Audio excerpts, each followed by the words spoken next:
Salam takes a seat in the studio during the 2-hour-long public accountability program. The Vice Chancellor, Osun State University, Osun, Professor Odunayo Clement Adeboye, will also be on Stewardship, where the erudite university administrator will take the public through the journey of Osun State-owned citadel of learning under his watch. Stay tuned as Stewardship hits the airwave on this radio station and 21 orders as designed by the administration of His Excellency Senator Dr. Ademola Jackson NURUDEEN Adeleke, the Executive Governor of Osun State, to give account of its activities, programs, policies, achievements, and challenges to the Osun populace. The chief host, who is also the Honorable Commissioner for Information and Public Enlightenment, Uluoma Kolapo Alimi, will also be in the studio live for a broad, thorough, and analytically engaging discussions on all other programs, policies, and activities of the present administration in Osun State. It is an interactively engaging 2-hour-long simulcast radio talk show on this station and 21 others. Join us on this special Ilea package of the program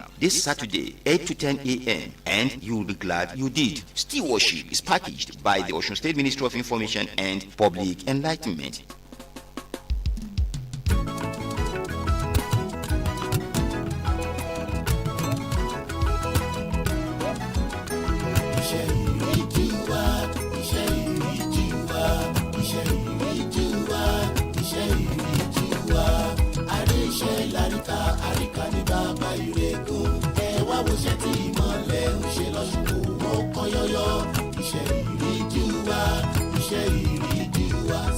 Ademola Adeleke ìmọ̀lẹ̀ rẹ̀ ń tàn jálẹ̀ jákó. Lẹ́ka ètò iṣẹ́ òde ẹ̀wù burúkú kẹ́ẹ̀rí iṣẹ́. Sínítọ̀ Ademola Adeleke ìmọ̀lẹ̀ rẹ̀ ń tàn jálẹ̀ jákó. Lẹ́ka ètò ẹ̀kọ́ àti ìlera ẹ̀wòṣẹ́ ìríjú wa. Sínítọ̀ Ademola Adeleke ìmọ̀lẹ̀ rẹ̀ ń tàn jálẹ̀ jákó. Lórí ètò ìgbà ayé gbádùn Ademola máa ń jábẹ́bẹ́. Sínítọ̀ Ademola Adeleke ìmọ̀lẹ̀ rẹ̀ ń tàn jálẹ̀ jákó. Iṣẹ́ ìríjú wa. Iṣẹ́ ìríjú wa, iṣẹ́ ìríjú wa, iṣẹ́ ìríjú wa. Àríṣẹ́ láríkà, àríkà ní bàbá ìrẹ́gùn. Ẹ wá woṣẹ́ tí ìmọ̀lẹ̀ ń ṣe lọ́ṣùkú ó kọ́ yọ́yọ́. Iṣẹ́ ìríjú wa, iṣẹ́ ìríjú wa. Sínítọ̀ Ademola Adeleke ìmọ̀lẹ̀ rẹ̀ ń tàn jálẹ̀ jákó. Stewardship iṣẹ́ ìríjú wa lórí ètò iṣẹ́ ìríjú wa Stewardship lẹ́ ó ti máa mọ̀ nípa ọ̀kan òjọ̀kan iṣẹ́ ìríjú ìjọba ìpínlẹ̀ Ọ̀ṣun lábẹ́ àkóso Senator Dr. Ademola Jackson NURUDEEN Adeleke ní tìbútòrò ìpínlẹ̀ Ọ̀ṣun iléeṣẹ́ ìròyìn àti ìtanijí aráàlú Ministry of Information and Public Enlightenment tolúọmọ Barrister Kọ́lápọ̀ Alimi jẹ́ kọmíṣánná rẹ̀ ló ń ṣe agbátẹrù ètò yìí iṣẹ́ ìríjú wa Stewardship akitiyan ìjọba Senator Ademola Adeleke la fi ń fan rere nípínlẹ̀ Ọ̀ṣun. All right, good morning, people of Osun State, and wherever you are receiving us from, you are welcome to the special edition of Stewardship, a program that seeks to highlight the programs and activities of the governor of Osun State in the person of Governor NURUDEEN Jackson Ademola Adeleke. You might be wondering why another one now, since we had one in May. This is a special edition for the people of Osun State and those in diaspora, especially those who came in for the Salah celebration. My name is Folashade Oshodi, and I have my uncle with me here. I will be speaking the repeating, or what do they call it now, the English, and he will be here to translate for us on the show today.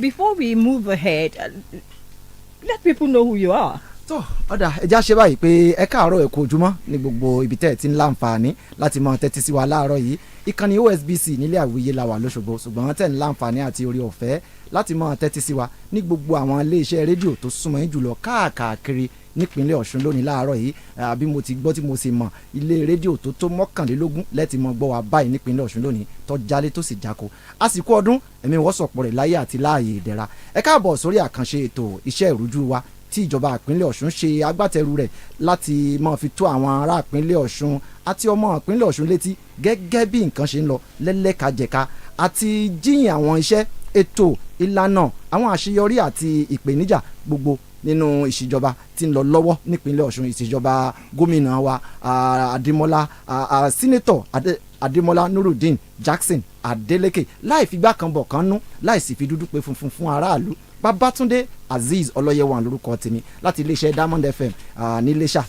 Lónìí mo kí gbogbo àwọn àlejò wa tí wọ́n ti wà ń kalẹ̀ kí n kọ́kọ́ máa kí àlejò wa tí a gbé wá látọ̀nà tó jìn iṣẹ́ kékeré kọ́ kọmíṣánná tó wà fún àkànṣe iṣẹ́ àti ẹlẹ́kùnjẹkùn Dr. BT Salam pé ẹ káàbọ̀ sórí ètò lónìí. Ẹ ṣeun ọ̀dà kó tó di pé wọ́n tún mọ̀ tẹ̀wájú olùgbàlejò wa àgbà kọmíṣánná fún ètò ìròyìn àti ìlanilọ́yẹ̀ aráàlú nípínlẹ̀ Ọ̀ṣun ọ̀nàrẹ́bù Olúọmọ Kọ́lápọ̀ Alimi ẹ káàbọ̀ sórí ètò láàárọ̀ yìí ẹ jẹ́ kí kó tó di pé wọ́n sọ pé àwọn kí aráàlú kẹ́ kúkú gbé láti bẹ̀ kẹ́ kí àwọn aráàlú pé àkú ọdún.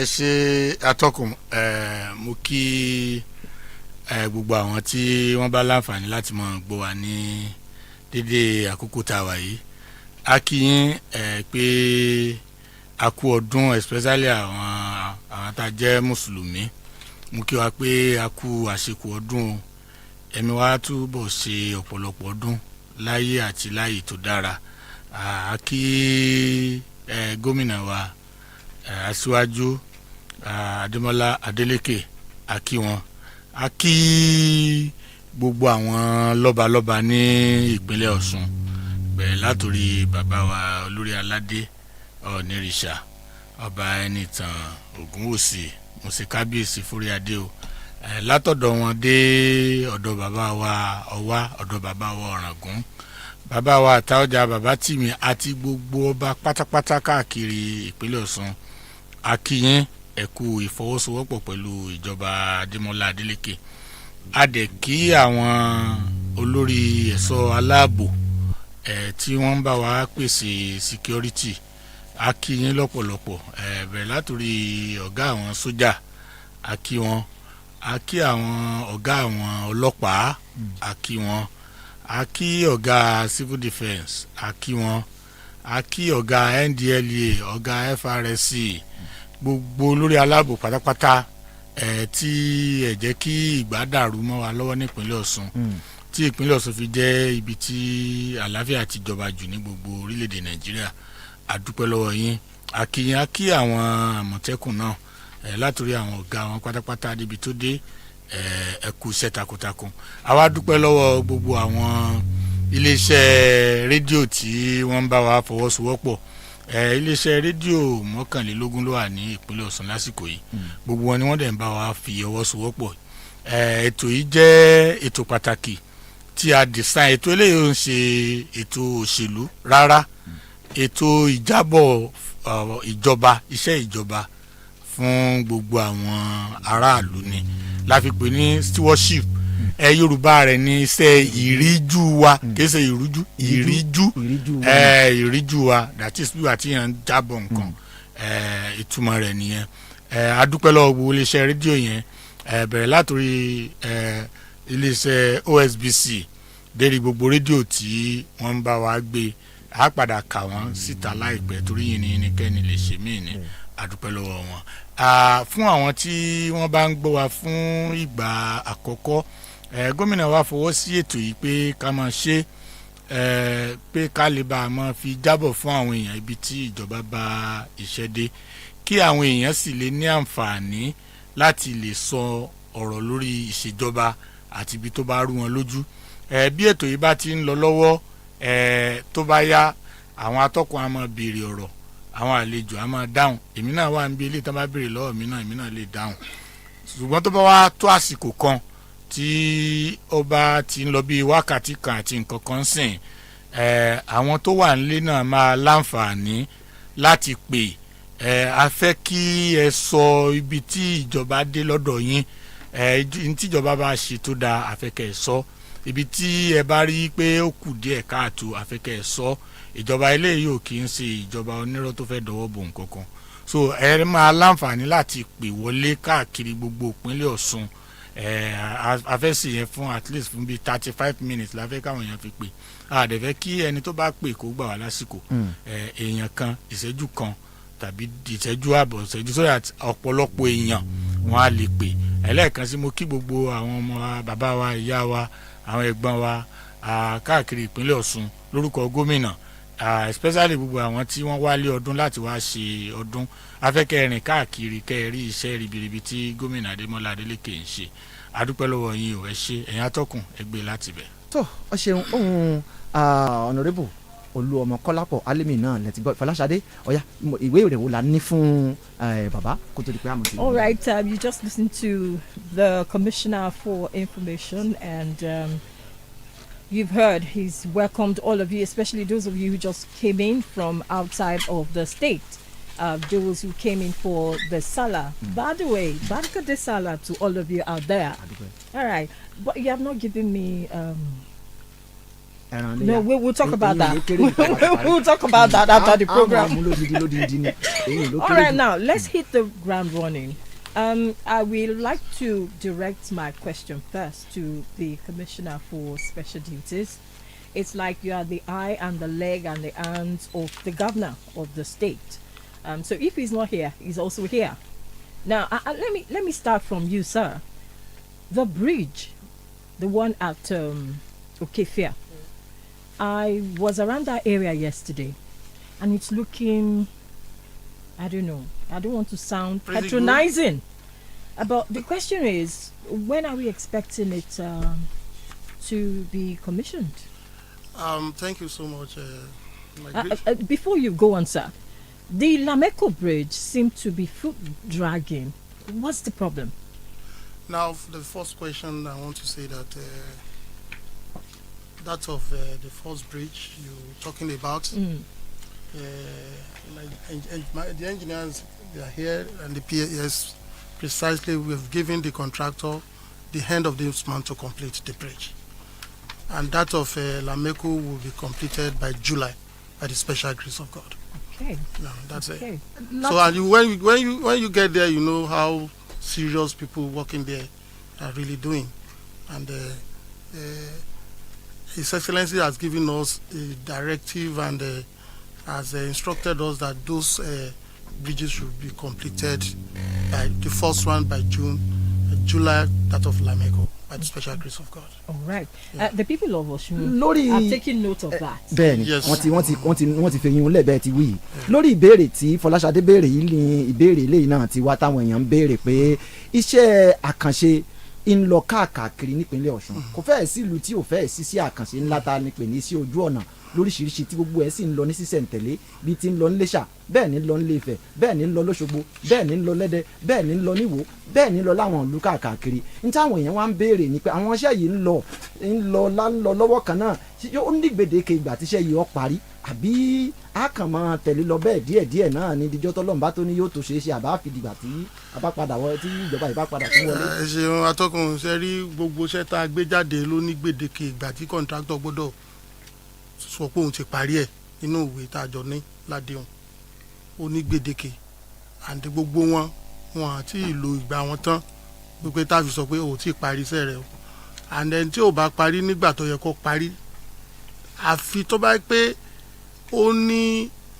reason kan táwa náà mọ̀ bí bójú ṣe ń rọ̀ tí ń dá wọn láàmú àtàwọn kan kọ̀ọ̀kan táwa náà fi lè sọ pé kíní yìí ó disturb ẹ̀ díẹ̀ wọ́n gbọ́dọ̀ parí nígbà tó bá yẹ kán parí. Tẹ́ bá dé Iléṣà ẹ rí i pé Ẹdẹ ti parí, dualization ti bíbá iná ti parí, Okefia sí Lameko òun náà ti parí. Tẹ́ bá lọ sí Iléṣà ń sìn nígbà tí kábíyèsí wa tí wọ́n ń ṣe coronation wọn ẹ̀yin náà rí bí ibi ti dùn ó ṣe dùn tó òun náà ti fẹ́ parí. Ìgbà wo ni wọ́n bẹ̀rẹ̀ ti Iléṣà yẹn ní ìsìn nígbà tá a bá rí oṣù kan oṣù méjì òun náà ti parí náà. Gbogbo bí tẹ̀ ń dákọ̀ iṣẹ́ ń lọ ń bẹ̀ kò síbi tí iṣẹ́ ti dúró àní wọ́n parí ní time gbogbo wọn torí pé a fẹ́ bẹ̀rẹ̀ míì àwọn yẹn dẹ̀ gbọ́dọ̀ parí nítorí pé gómìnà tó ti fọwọ́ sí program míì àti project míì tá a tó fẹ́ máa ṣe lọ. So mo fẹ́ fi dá yín lójú pé gbogbo wọn láàrin àti gbogbo ètò tí ń bá bọ̀ láti ilẹ̀ wa láàrin oṣù méjì mẹ́ta ká kó gbogbo ẹ̀ papọ̀ gómìnà wa gbọ́dọ̀ ti mọ commission ẹ̀. tó ẹ ṣeun ẹ jẹ́ n fi eléyìí kí n mọ̀ fi kí ọ̀gá àgbà fún iléèwé gíga yunifásitì wa nípínlẹ̀ Ọ̀ṣun ọ̀mọ̀wé Ọdúnayọ̀ Clement Adébọ̀wòye káàbọ̀ sórí ètò ẹ káàbọ̀ ẹ bá ń kí àwọn aráalé.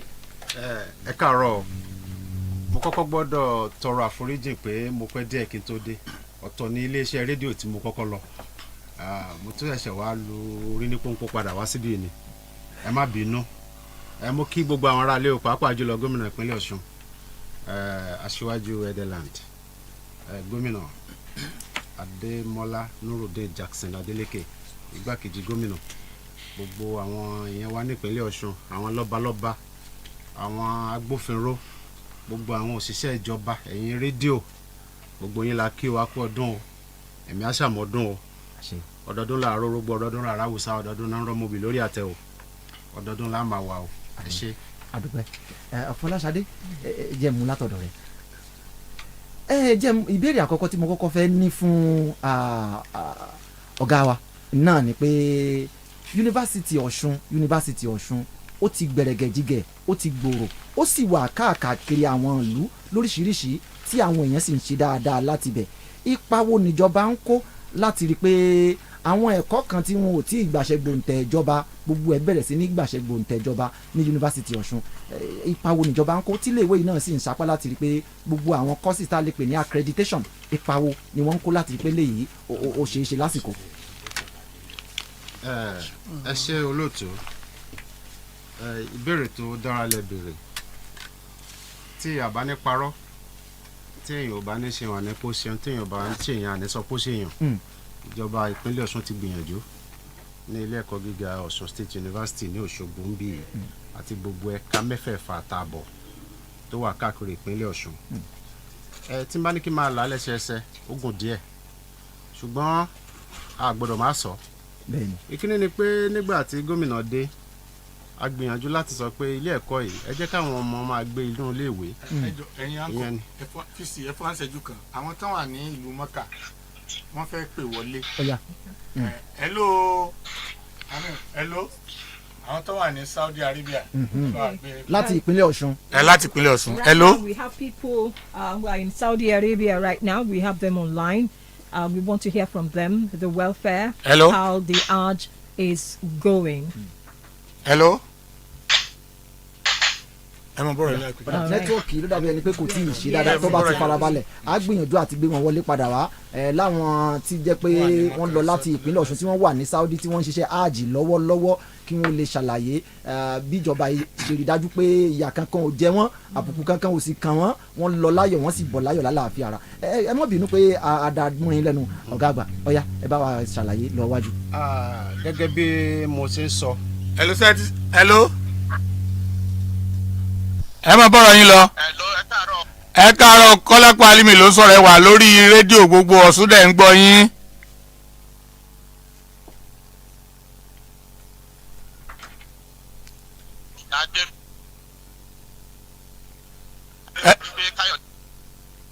hello. ó yẹ máa bá honourable commissioner gbogbo Ọ̀ṣun ń gbọ́ yín báyìí lórí rédíò honourable Asendo ó yẹ bá àwọn èèyàn sọ̀rọ̀ báwo ni ṣé àjíṣe ń lọ nílùú Mọ́kà báwo làwọn èèyàn wa ní tí wọ́n á láti ìpínlẹ̀ Ọ̀ṣun báwo náà ti ń ṣe.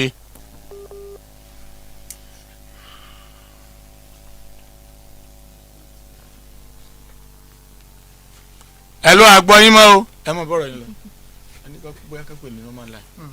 ẹ ṣeun vc ó yá ẹ máa bọ́rọ̀ yín làwọn. gẹ́gẹ́ bí mo ṣe ń sọ kó tó di pé a fẹ́ gbọ́ ọ̀rọ̀ àwọn tó wà ní ìlú Mẹ́kà nílẹ̀ mímọ́ mo ní ìjọba ìpínlẹ̀ Ọ̀ṣun wọ́n náwó agbára sí ilé ẹ̀kọ́ gíga Ọ̀ṣun State University.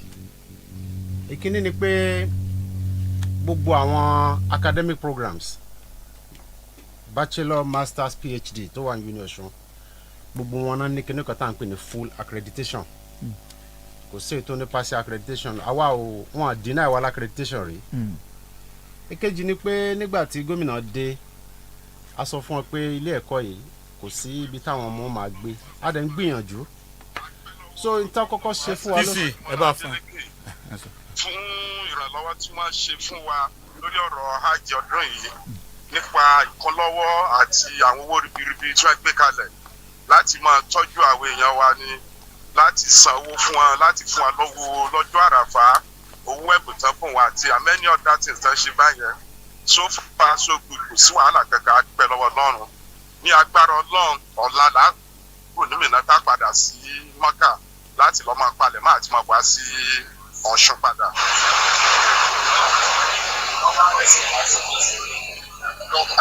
hello à ń gbọ́ yín ẹ ṣe à ń gbọ́ yín dáadáa. ṣé kò sí ẹni tí ó farapa ṣé kò sẹ́ni tí ṣé kò sí wàhálà kankan ẹ bá àwọn èèyàn sọ̀rọ̀ nílé. kò sẹ́ka tí a pa sẹ́ni kankan tó fara pa kò sẹ́ni kankan tó jáde láyé kò sẹ́ni kankan tó sọnù nígbà tá à ń bọ̀ láti Mùsàlífà sí Mùnàfíbà yìí Ọlọ́run fún wa ṣe àwọn elétò tí a yàn àwọn tí board members àtàwọn tí a kó dání tàbí kí wọ́n ṣáájú gbogbo ètò wọn ṣe dáadáa àwọn alálàájì tá a dẹ̀ kú àtàlálàájà àwọn náà ń gbọ́ ìmọ̀ràn wọ́n dẹ̀ ń gbọ́ ìgbani wípé tá a bá ní ẹ ṣe báyìí wọ́n ń ṣe ẹ̀rìn báyìí ṣe ẹ má rìn báyìí ẹ ṣe gbogbo rẹ ni wọ́n ń gbọ́ a dẹ̀ dúpẹ́ lọ́wọ́ Ọlọ́run pé ní so far so good kò sí ìrù aburú kankan kò sí ṣẹlẹ̀ aburú kankan tó ṣẹlẹ̀ sí wa nínú àtàgbéra láti Ọ̀ṣun wá sí Mẹ́kà ọdún yìí èèyàn 1220 ló gbéra 1,000 àti 200 àtógún. lájọ gbéra.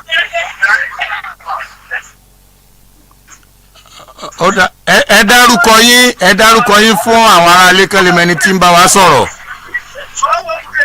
èmi ni Alhaji Adeleke Káyọ̀dé Rasheed kọmíṣánná fún ètò abẹ́lé ní ìpínlẹ̀ Ọ̀ṣun commissioner for home affairs èmi ni mò ń bá yín sọ̀rọ̀ láti àárọ̀ mo kí gbogbo akú àsìkò ọdún ẹ̀mí ó sọ̀pọ̀lọpọ̀ ẹ̀ láyé nínú ọlá ńlá àti àlàáfíà. ọ̀dà ẹ ṣe tí ẹ bá jẹ́ pé alága tàbẹ́lómi wa mẹ́ẹ̀ tó fẹ́ bá a sọ ẹ lè pè wá padà tó rà ń bètò lọ ẹ ṣe. ẹ jẹ́ kí majority leader Ọ̀ṣun State House of Assembly ló bá yín sọ̀rọ̀ akọ̀gàn Òfòrọ̀lá òun náà wà bí báyìí. ọ̀ya ọ̀ya.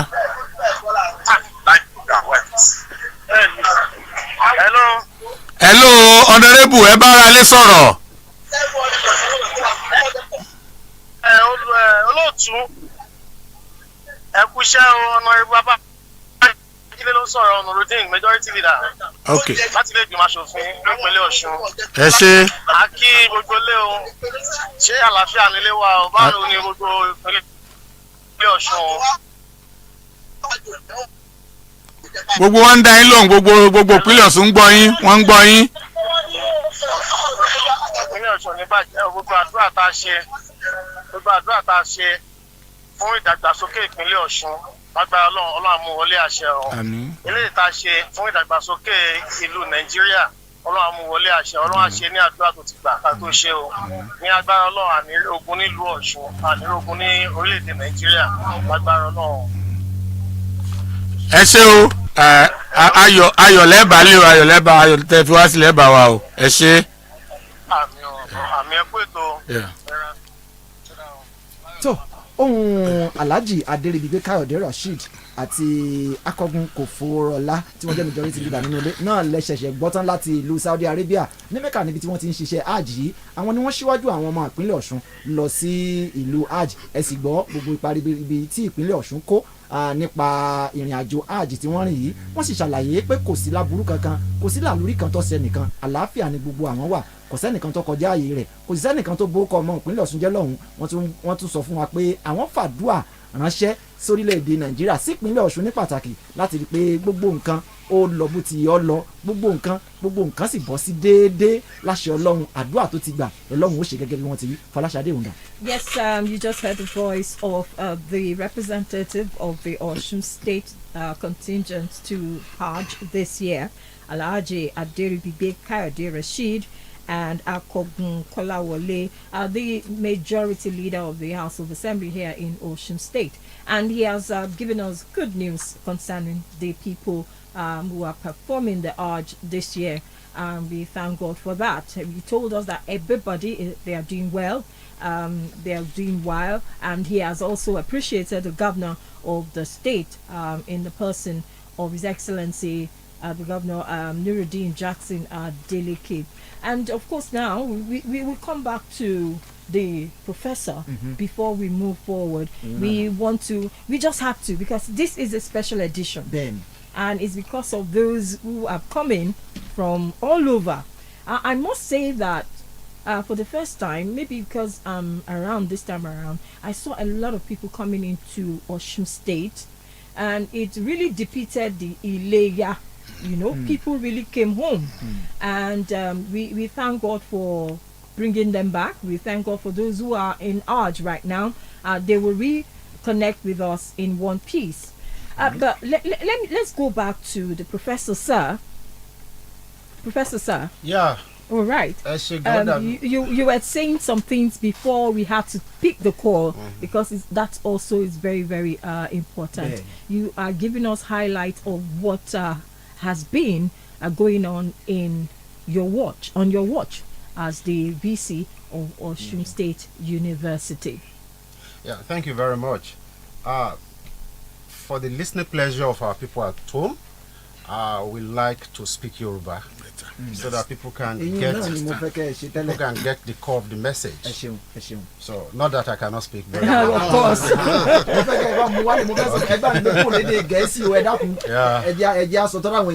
Because of our grandmothers and grandfathers. Yeah, exactly.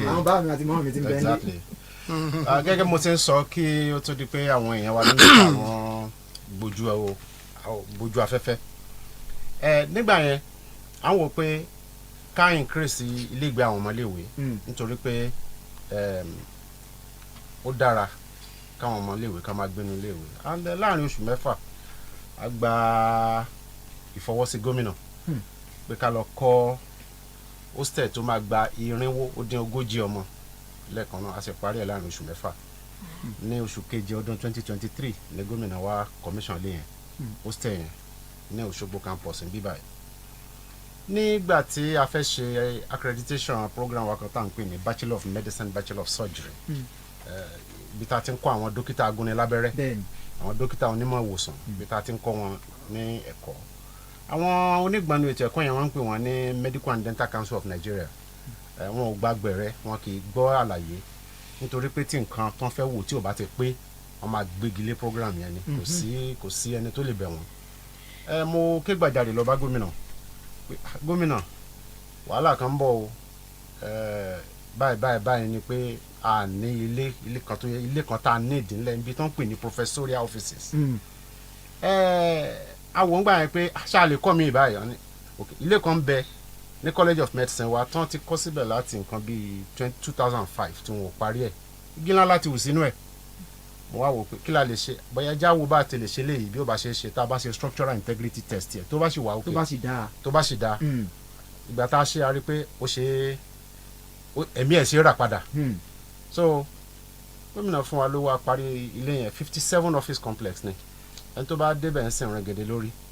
17 ní ọ́fíìsì tí ń bẹ nínú ilé ìwé yìí. professors 17 ló wà ń bẹ. A redesign ẹ̀ a fi column and pillars gbé ó dẹ̀ dúró gbọ́n. So a dúpẹ́ lọ́wọ́ Ọlọ́run fún ìtọ́lọ́ngbà wa gómìnà. A dúpẹ́ lọ́wọ́ gómìnà náà. Yes. Again ilé ẹ̀kọ́ gíga àwọn onímọ̀ ìwòsàn yìí again àwọn ọ̀gá wọn tó dé ńgbà kan náà bá ní anatomic complex tá a níbi tán ti ń láti fún tẹ́gbìlì yẹn wọn ló kéré kí la ṣe báyìí torí Ọlọ́run. A tún kẹ́gbàjarè lọ bá gómìnà. Anatomic complex tó wà ní Ọ̀ṣun lẹ́nìí is the biggest in Nigeria. Kò sí irú ẹ̀ lórílẹ̀‐èdè yìí. Ẹ̀pọ̀ òun ló tóbi jù lórílẹ̀‐èdè Nàìjíríà lónìí. Ẹni tó bá sọ pé irọ́ ni kó máa bọ̀ ní Òkè Baálẹ̀ l'Óṣogbo. Kó wá wò. A ti kọ́ tán a ti kú ìpẹ́.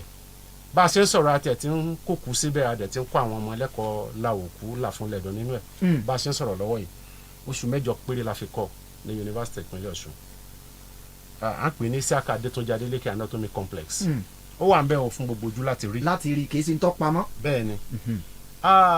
Mọ̀mọ́ orílẹ̀-èdè yìí kan tá à ń pè ní Modúpẹ́ Fọlọ́runṣọ́ Alákìjà. Àwọn tó ní Fanfa Hall. Wọ́n donate about the biggest medical research hospital fún Osun State University. Ọ̀nà wà á débẹ̀ ìyá dẹ̀ ní university ni kó lọ sí ọ̀nà. Òun ti donate kí ni ẹ̀yin náà ṣe nǹkan kan. Bẹ́ẹ̀ mi pẹ̀lú gọ́fìnà kan ṣe ń sọ̀rọ̀ lọ́jọ́ kan nìyẹn.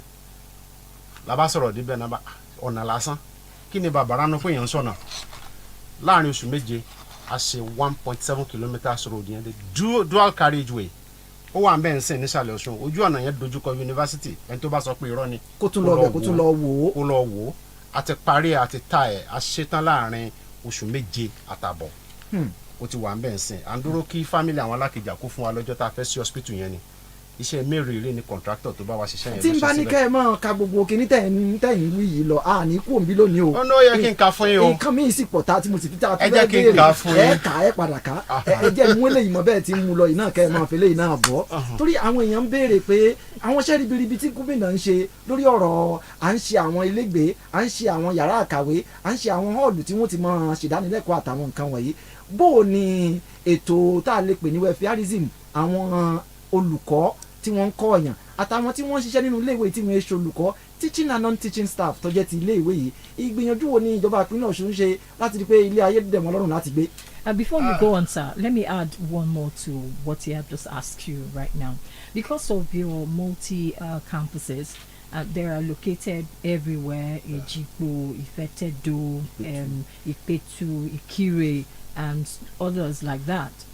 How are your lecturers moving? You know, since we're talking about welfare, yes, how are they moving from one place to the other? Má tún fi èdè Yorùbá dáhùn ẹ̀. ẹ̀ǹsùnlẹ̀. Nígbà tí gómìnà dé ọdún kan lẹ́yìn wọn tán dé ni wọ́n yọ owó àfikún orí epo tí epo kúrò ní 199 naira tó di ó kọ́kọ́ di 900 and something naira kó tó di 1000. Ìgbà tá a gbé àkáǹtì yunifásitì kalẹ̀ a rí pé tá a bá ní ká máa sanwó epo fún lecturer tó máa travel láti Ìkirè lọ sí Fẹ́tẹ̀dó àbí èyí tó máa lọ sí Ìpẹ̀tù tàbí èyí tó máa kúrò láti science l'Óṣogbo níbi tó máa lọ sí Èjìgbò lọ kọ́ṣẹ́ tàbí èyí tó máa kúrò l'Ókùkù lọ sí Ìpẹ̀tù Ìjẹ̀ṣà lọ sí Ìfẹ́tẹ̀dó láti lọ kọ́ṣẹ́ tá a bá ní ká máa sanwó epo fún wọn Uni Ọ̀ṣun wọlé lọ ni. Adé máa ń sanwó epo tẹ́lẹ̀ nígbà tó owó epo lé kókókó ṣùgbọ́n nígbà tí kinní yẹn ti gbéra sókè ó ti di wàhálà fún yunifásitì kí la rò ní pé ṣé bí technology wà bí mo ṣe wọlé lọ bá gómìnà lẹ́dẹ̀ nìyẹn wọn àti kúrò lẹ́dẹ̀ ńgbà yẹn bọ́ sínú ilé ìjọba pé excellency sir wàhálà kan wà o wàhálà yẹn ni wípé mo fẹ́ connect gbogbo yunifásitì sójú kan mo fẹ́ hun yunifásitì ibi àgbọ̀n sójú kan pẹ̀lú technology so that lecturer ò ní need láti máa travel láti Ìfẹ́tẹ̀dó lọ sí Ìkirè mọ́ wọn ní need láti máa travel láti Òkùkù lọ Ìfẹ́tẹ̀dó mọ́ téèyàn ò bá tiẹ̀ l'accident lójú ọ̀nà owó ara ẹ̀ ló fi ra mọ́tò táyà máa jẹ ó dẹ̀ máa fowó repo so governor ní kí mo fẹ́ ṣe mo fẹ́ network campuses yìí ni he granted me the approval and I'm so proud to tell you today that we have successfully networked the whole 6.5 campuses of the university.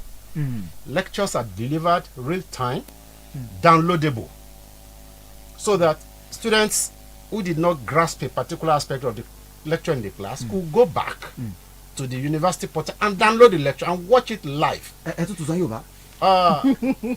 Nǹkan tó ṣẹlẹ̀ ní pé lecture wa tó bá ń deliver lecture ń kiri wọ́n á máa wo live ní Ìfẹ́tẹ̀dó tó bá ń wo live àwọn ọmọ Ìfẹ́tẹ̀dó á lè náwó sókè ní kíláàsì wọn bẹ́ẹ̀ ipò ní béèrè yóò dẹ̀ béèrè lecturer tó ń kọ́ṣẹ́ kiri yóò sì dá lóhùn yóò dá lóhùn live ó máa wo kétékété báyìí ni tí ọmọ kan bá ń bẹ tó bá ní nǹkan kan tí ò gbọ́ tàbí fẹ́ lọ tún lecture yẹn wò yóò gun orí portal university tó bá ti lo password ẹ̀ tó wọlé yóò download lecture yẹn. yóò tún ní láàyè ara ẹ̀ tó wò bí ẹni kíní tá a máa ń wò lórí WhatsApp peter bá Uni Ọ̀ṣun dé nìyẹn so kò sí lecturer tó ń travel láti campus kan lọ kejì mọ́ nítorí ewu gbéni ewu pani lójú ọ̀nà ewu accident ewu mọ́tò bàjẹ́ so ìyẹn ti kúrò lọ́rọ̀ wa welfare program kan nìyẹn second welfare program I'm proud to say too that in the southwestern zone of Nigeria we pay the highest salaries to our staff. And I was coming to that, sir, but go ahead now that you've mentioned we pay the highest salaries to our staff, including comparable to federal universities around here. And it's because the governor said do something, and the council also supported that we should put something on top of the salaries so that our workers are distinguished from other lecturers around, though it is still not enough. But we are better off. 2, we pay our salaries on the 24th of every month. It has not failed in the last 7 years. Ní ọjọ́ kẹrìnlélógún oṣù. Ni wọ́n máa gbowó oṣù. La aago mẹ́fà sáago mẹ́jọ alẹ́ ló máa dún tolóló. Kò tí ì tì rí, kò sì ní tì. So àwọn àwọn n tó jẹmọ́ welfare tá a ti ṣe ni there are tún ní welfare programs míì ṣé mọ̀ pé bá a ṣe ń sọ lọ́wọ́ yìí pẹ̀lú nǹkan tí governing council Osun State University approve through governor tí a bá ní òṣìṣẹ́ kan ní uni Ọ̀ṣun tó ní àwọn àìsàn kan tí wọ́n ń pè ní àwọn àìsàn terminal disease tàbí àwọn critical cardiovascular disease tó bá wà ní hospital ó ní iye tí university máa fi support wọn immediately. bíi tí wọ́n fi ń support ètò ìlera bẹ́ẹ̀ ni a máa fi support health staff yẹn. the health insurance fún wọn. kì í ṣe health insurance it's a health fund of the university. health fund ni. council ló gbé sílẹ̀ pé bí university ṣe ń operate àwọn fẹ́ kó yàtọ̀ sí gbogbo ẹgbẹ́ so tá a bá rí lecturer kan tàbí staff kan tó ń sọ pé ó ní disease kan tó dẹ̀ wà lọ́spítù ó ní bá a ṣe máa ń tètè kíákíá tá a máa gbéra tá a dẹ̀ máa ṣe nǹkan láti tọ́jú wọn. ó dàbí ẹni pé níbi tá a dé dúró yìí ẹ mọ̀jẹ̀ tún ní kẹ́ ẹ tún mọ̀ tẹ̀ iwájú. àwọn òṣìṣẹ́ mi ń gbọ́n lé o so that wọ́n lè já mi tí mo bá ń parọ́ gbogbo àwọn nǹkan tí gómìnà gbé kalẹ̀ ní state ní Osun State University nìwọ̀nyẹn. It's good to know that your staff are enjoying not so perfect, but at least their welfare is being taken care of to some extent. But what about the students' welfare? Yes, we do a lot for them too. The only thing we've not been able to conquer is the issue of accommodation for students. It's a very difficult one. You know, when I came in as Vice Chancellor about 4 years ago, the student population was just about 12,600. But today, the student population is 34,800. Almost more than multiplied by 3. So that has created pressure on available living spaces around our campuses, especially in Osogbo and Ifetedu. You see a room in Osogbo going for 500,000, 400,000. We consider it outrageous, but the university is helpless. And that's one of the reasons that we are calling on Osun State indigenes who are around here now to come to the university, meet with us. And we are ready to give them land to build on BOT basis so that we can solve this problem. Ibi tẹ́ sọ́dẹ̀ yìí mo fẹ́ ká sọ Yorùbá torí pé n táwọn èèyàn wa tí wọ́n wá láti òkèèrè tí wọ́n wá bá wa sọdún lé tí wọ́n nífẹ̀ẹ́ sí ní apá àbí tẹ́ dé yìí pé ilẹ̀ wà ṣùgbọ́n owó tí àwọn èèyàn fi ń gbalé nígboro ọ̀wọ́n gógógó débi pé ẹ̀yin gan ń wò pé kinní yìí ń pọ̀ jù ṣùgbọ́n wọ́n á fẹ́ sọ fáwọn èèyàn ẹgbẹ́ láti bẹ̀. Nǹkan tó ṣẹlẹ̀ ni wípé nígbà tí mi gbaṣẹ́ gẹ́gẹ́ bí gíwá ilé ẹ̀kọ́ gíga Osun State University gbogbo ọmọléèwé tí ń bẹ mẹ́ngbà tí mo gbaṣẹ́ 12,000 àti ẹgbẹ̀ta ni 12,600. but lẹ́ni yìí 1,30,000 ó lé 4,000 ni 4,000 ó ní ọmọléèwé tó wà uni Ọ̀ṣun sẹ́yìn. So eléyìí ti wá fa gbódòǹróṣọ láàrin àwọn tó ń wálé àti yẹlé tó wà ládùúgbò mẹ́yẹn especially ní Ọ̀ṣun ní Òṣogbo wambi àti Ìfẹ́tẹ̀dó. So tó fi jẹ́ pé yàrá kan lọ fún bí 500,000 naira 500,000 naira bí 400,000 400,000 naira kan ṣoṣo tó jẹ́ pé wọ́n yẹn gan jowó school lọ.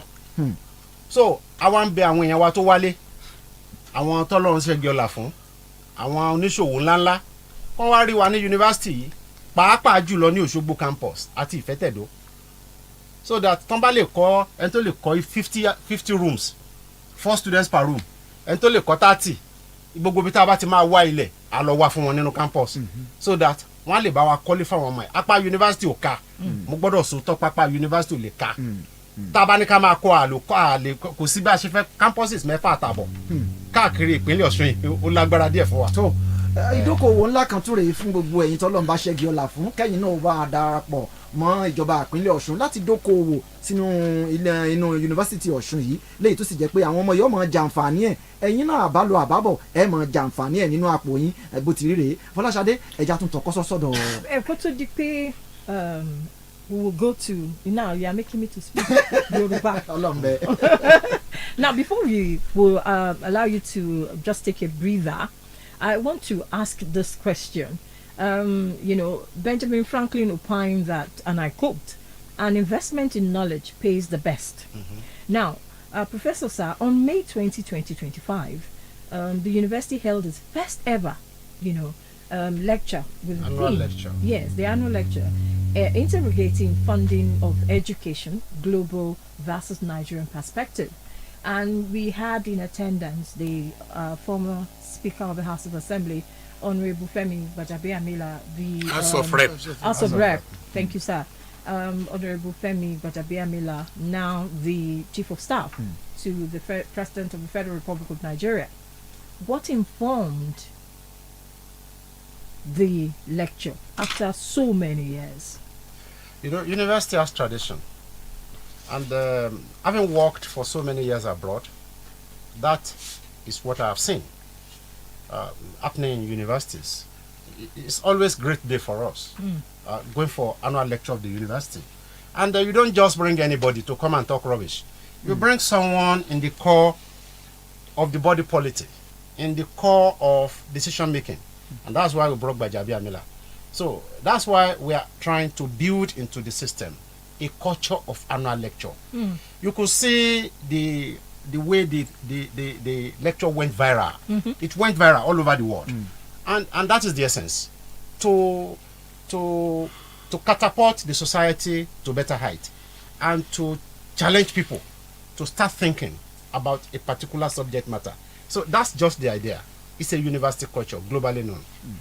Thank you very much. ẹ ṣeun lápá abẹ ẹ jẹ́ n tún ṣe bẹ́ẹ̀ kí n tọkọ sọ́dọ̀ kọmíṣánná tó wà fún àkànṣe iṣẹ́ àti ẹlẹ́kùnjẹkùn Dr. BT Salam lórí ìbéèrè yìí ní kọ̀pẹ́kọ̀pẹ́ yìí àwọn àdúgbò kan bẹ̀rẹ̀ sí ní pariwo síta pé ẹ gbà wá àwọn ọ̀nà tí wọ́n ṣe fún wa yìí àwọn ọ̀nà yẹ̀bùyẹ̀bù ni ọ̀nà tí wọ́n ṣe lálẹ́ àná tójú ọ̀rọ̀ láàárọ̀ yìí tó sì kó lọ kódà àwọn tí wọ́n ti ṣọ̀nà wọn tó dáa àwọn náà wà ń sápamọ́ sábẹ́ àwọn ààyè sọ̀rọ̀ ayé àti àrọ̀ táwọn kan fẹ̀sùn kàn yìí ọ̀nà tiwa náà mà dáa bẹ́ẹ̀ bá sì wọ̀nà àwọn tí wọ́n lọ́nà àwọn ọ̀dà yìí àwọn àtàwọn kan ni mò ń wí o ó ṣe é rìn ọ̀dà ṣùgbọ́n tó láwọn kan ti pé àwọn kan náà wà ń pé ọ̀rọ̀ yìí wá bẹ̀rẹ̀ sí ní di pé gbogbo ọ̀nà káàkiri ẹ wá wọ ọ̀nà eléyìí náà ọ̀dà ọ̀nà eléyìí náà ọ̀dà kí ni ìjọba ń ṣe láti rí pé àwọn agbaṣẹ́ṣe yìí wọ́n ṣe ń tọ́tọ́ àwọn ọ̀nà tí ó tó lónìí tí ó tún tó lọ́la tí ò sì ní máa dà wá láàmú tí ò máa ní máa di àgbà àná fún wa nípìnlẹ̀ Ọ̀ṣun. ẹ ṣe gan mo fẹ́ sọ̀rọ̀ díẹ̀ kí permanent secretary kó tó dáhùn dáadáa. ẹ ṣeun.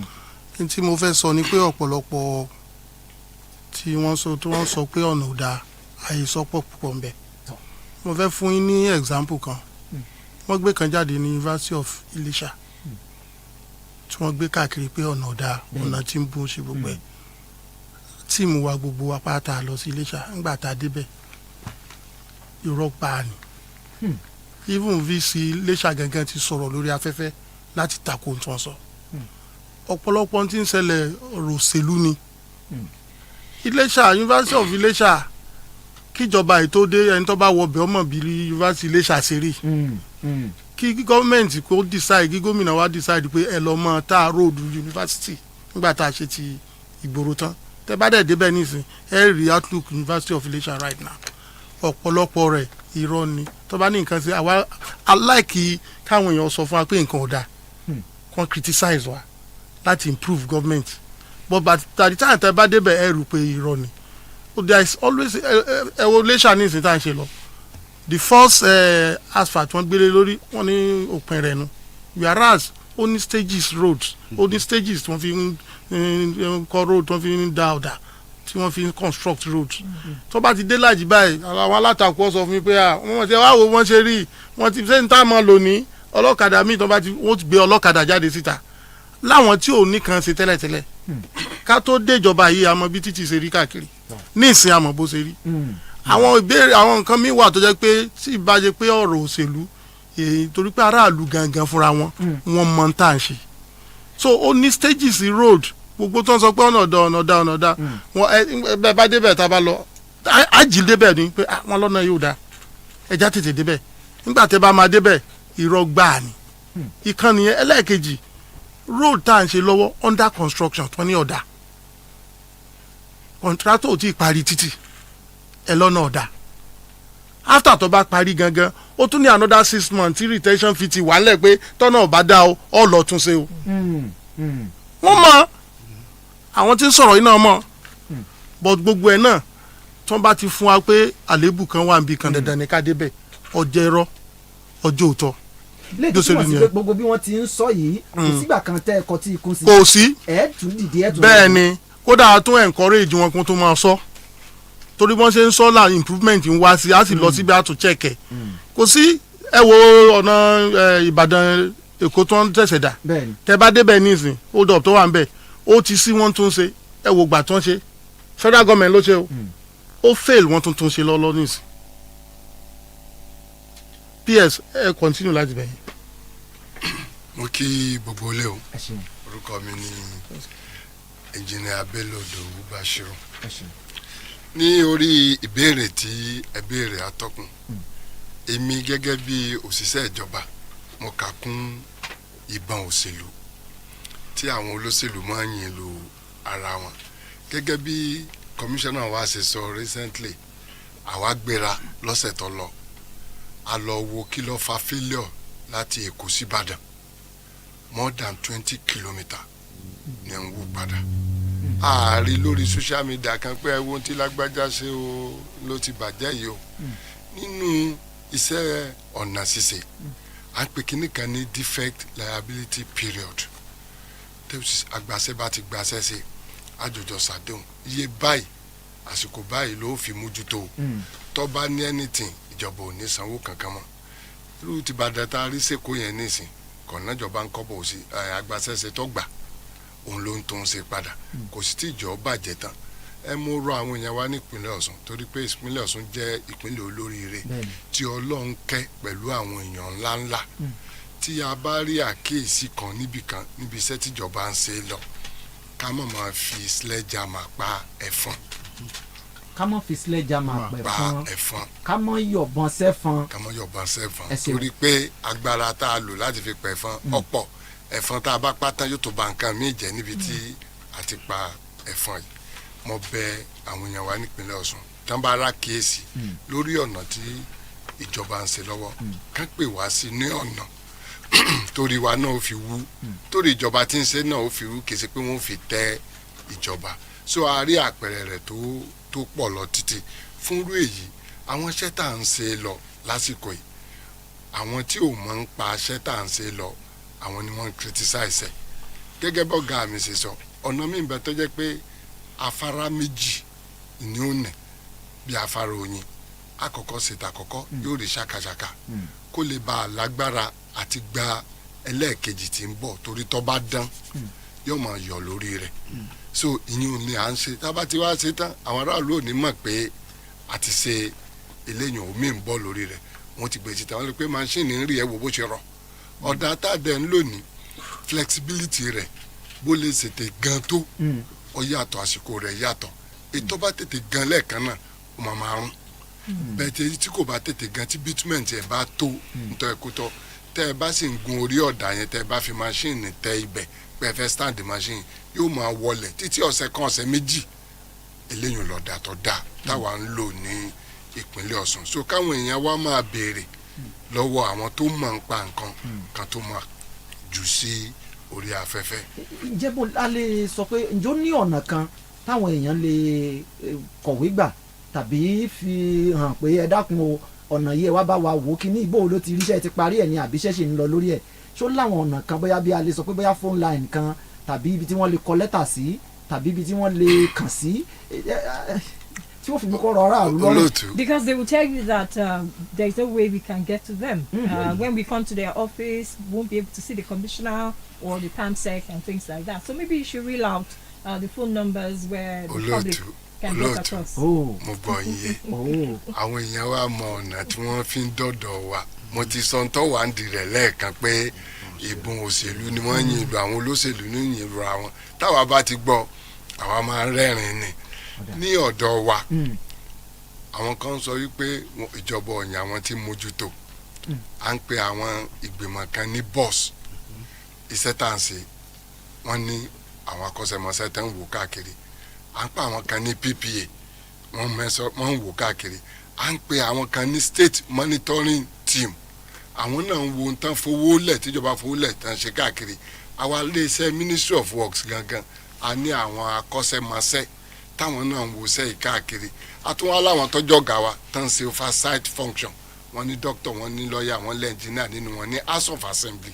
àwọn náà ń káàkiri wọ́n ń rí nǹkan yìí so ìgbìmọ̀ tí mójútó sẹ́yìn gan ó fẹ́ pọ̀ ju tó sẹ́ lọ so kò sí bí kan ó ṣe ṣẹlẹ̀ omi ń bẹ tó pé àwa gangan ti rí pé nǹkan ìfẹ́ ṣẹlẹ̀ ń bí á ti máa kẹ́lẹ̀ káwọn gan tó débẹ̀ tá à ń ṣe bọ̀ ẹ jẹ́ tún tí èbá ní gbà ẹ jẹ́ ń fa àpẹẹrẹ agbé iná fáwọn kan tá ń ṣe iná ojú ọ̀nà wọ́n ń ṣiṣẹ́ lọ àwọn rí pé bóyá àwọn bátìrì kan bàjẹ́ nínú àwọn kan a sì ti rí àwọn tíìmù ní kí ẹ báyìí délẹ̀ kí wàá máa ṣe wọ́n ti pariwo lórí rédíò wọ́n ti pariwo àwọn tó agbésẹ̀ yẹn fún wọ́n àti lọ wọ́n àti kúrò ń bẹ̀ wọ́n ti padà síbẹ̀ wọ́n ti tún ṣe tán atún lásìkò tó pé tọ́ba tó mi ìbá tún yọwọ́ mo ṣe máa mójútó àwọn nǹkan yìí tí àkókò rẹ̀ tí wọ́n fi gbé fún wa táàkó ń bá tó dúró wọ́n tún ti yan àwọn tí ó máa ṣiṣẹ́ yẹn lọ nípínlẹ̀ Ọ̀ṣun bí mo ṣe ń sọ̀rọ̀ lórí sólà yàtọ̀ fámójúkọ tí ó máa produce rẹ̀ again tó jẹ́ pé ètò àṣebẹ̀ fún maintenance rẹ̀ lọ́tọ̀ tásìkò bá tọ́ wọ́n tún wá máa produce kínní lọ́sùn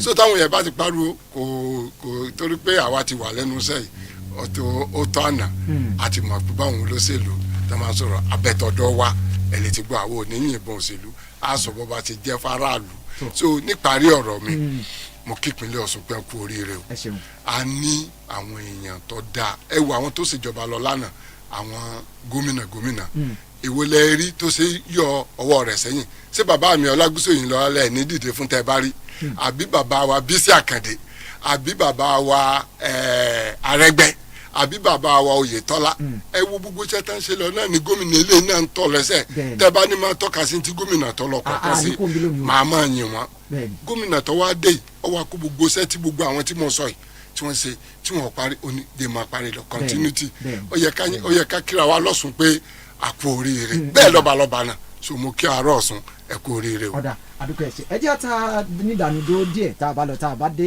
a tún máa tẹ̀ wájú lórí ètò iṣẹ́ ìríjú wa lórí rédíò tó súnmọ́ yín jùlọ à ń bọ̀.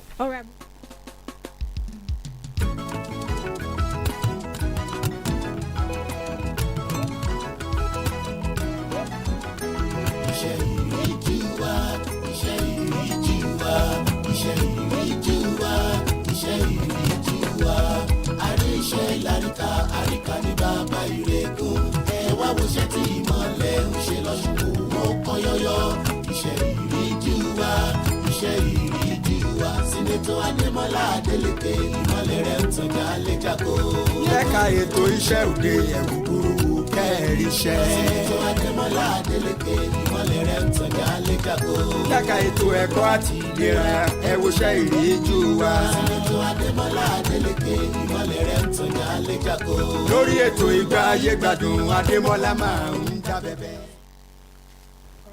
Still on to Stewardship, a special program put together for the people of Osun State. We have the chairman of the Pilgrims Board again on the line who wants to give us an update. Secretary. Okay, the secretary. All right. Oh yeah, you are on the air.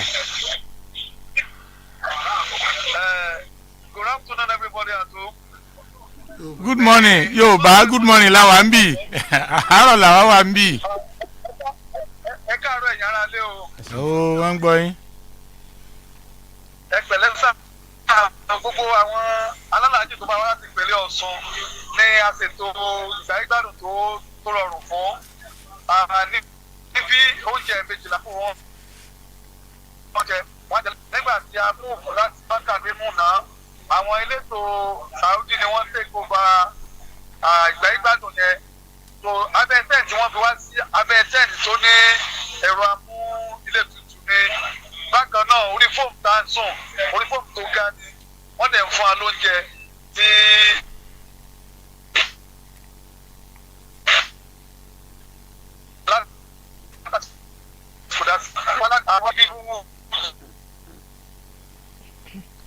ẹ ló àgbọ̀yìn dáadáa mọ́ o. ibi tó tọ́jú ni wọ́n fún. ẹ ló àgbọ̀yìn dáadáa mọ́ ẹ pè padà tó bá yá ẹ ṣe àwọn tí wọ́n wà ní akọ̀wé ìgbìmọ̀ tí wọ́n ń ṣe ètò àjì ni wọ́n bá wa sọ̀rọ̀. àdúpẹ́ ohun akọ̀wé ìgbìmọ̀ tí wọ́n mójútó ètò àjì tí wọ́n jọ wà nílùú Saudi ní Mecca náà ni ẹ ti gbóhùn wọn yìí tí wọ́n ní pé gbogbo ètò tíjọba ìpínlẹ̀ Ọ̀ṣun ṣe láti rí i pé gbogbo àwọn tí wọ́n lọ sí àjì láti ìpínlẹ̀ Ọ̀ṣun ni wọ́n gbé ìgbé ayé ìfọ̀kànbalẹ̀ lọ́hùn àti ìjọba Saudi àjọṣe papọ̀ ìjọba ìpínlẹ̀ Ọ̀ṣun ìjọba àpapọ̀ àti ìjọba Saudi wọ́n rí i pé gbogbo nǹkan lọ létòlétò bó ti yọ lọ ẹ̀já tọkọ́ sọ́sọ́dọ̀ olùgbàlejò àgbà wa lórí ètò lónìí torí dàbí ẹni pé àdọ́dọ̀ wọn látàárọ̀ ẹ jẹ́ n wá mú láti ọ̀dọ̀ wọn ní ìsìn. Allow me to say this in Yoruba. Wọ́n ní egun ńlá. Ti kẹ́yìn ìgbà yẹn. So maybe that's why we are coming to him last. Honorable Commissioner, thank you for having us in the studio, and thank you for not allowing our ears, to go deaf, especially concerning the activities of His Excellency, the Governor of the state. I have heard, sometimes because you don't write it on your head, they won't know you're a journalist, and you're on gatherings and they say all kinds of things. It's only those who know you that may want to be very careful what they say before your face. Is it true that the governor is planning on leaving PDP for another party, specifically the APC? Well, thank you very much.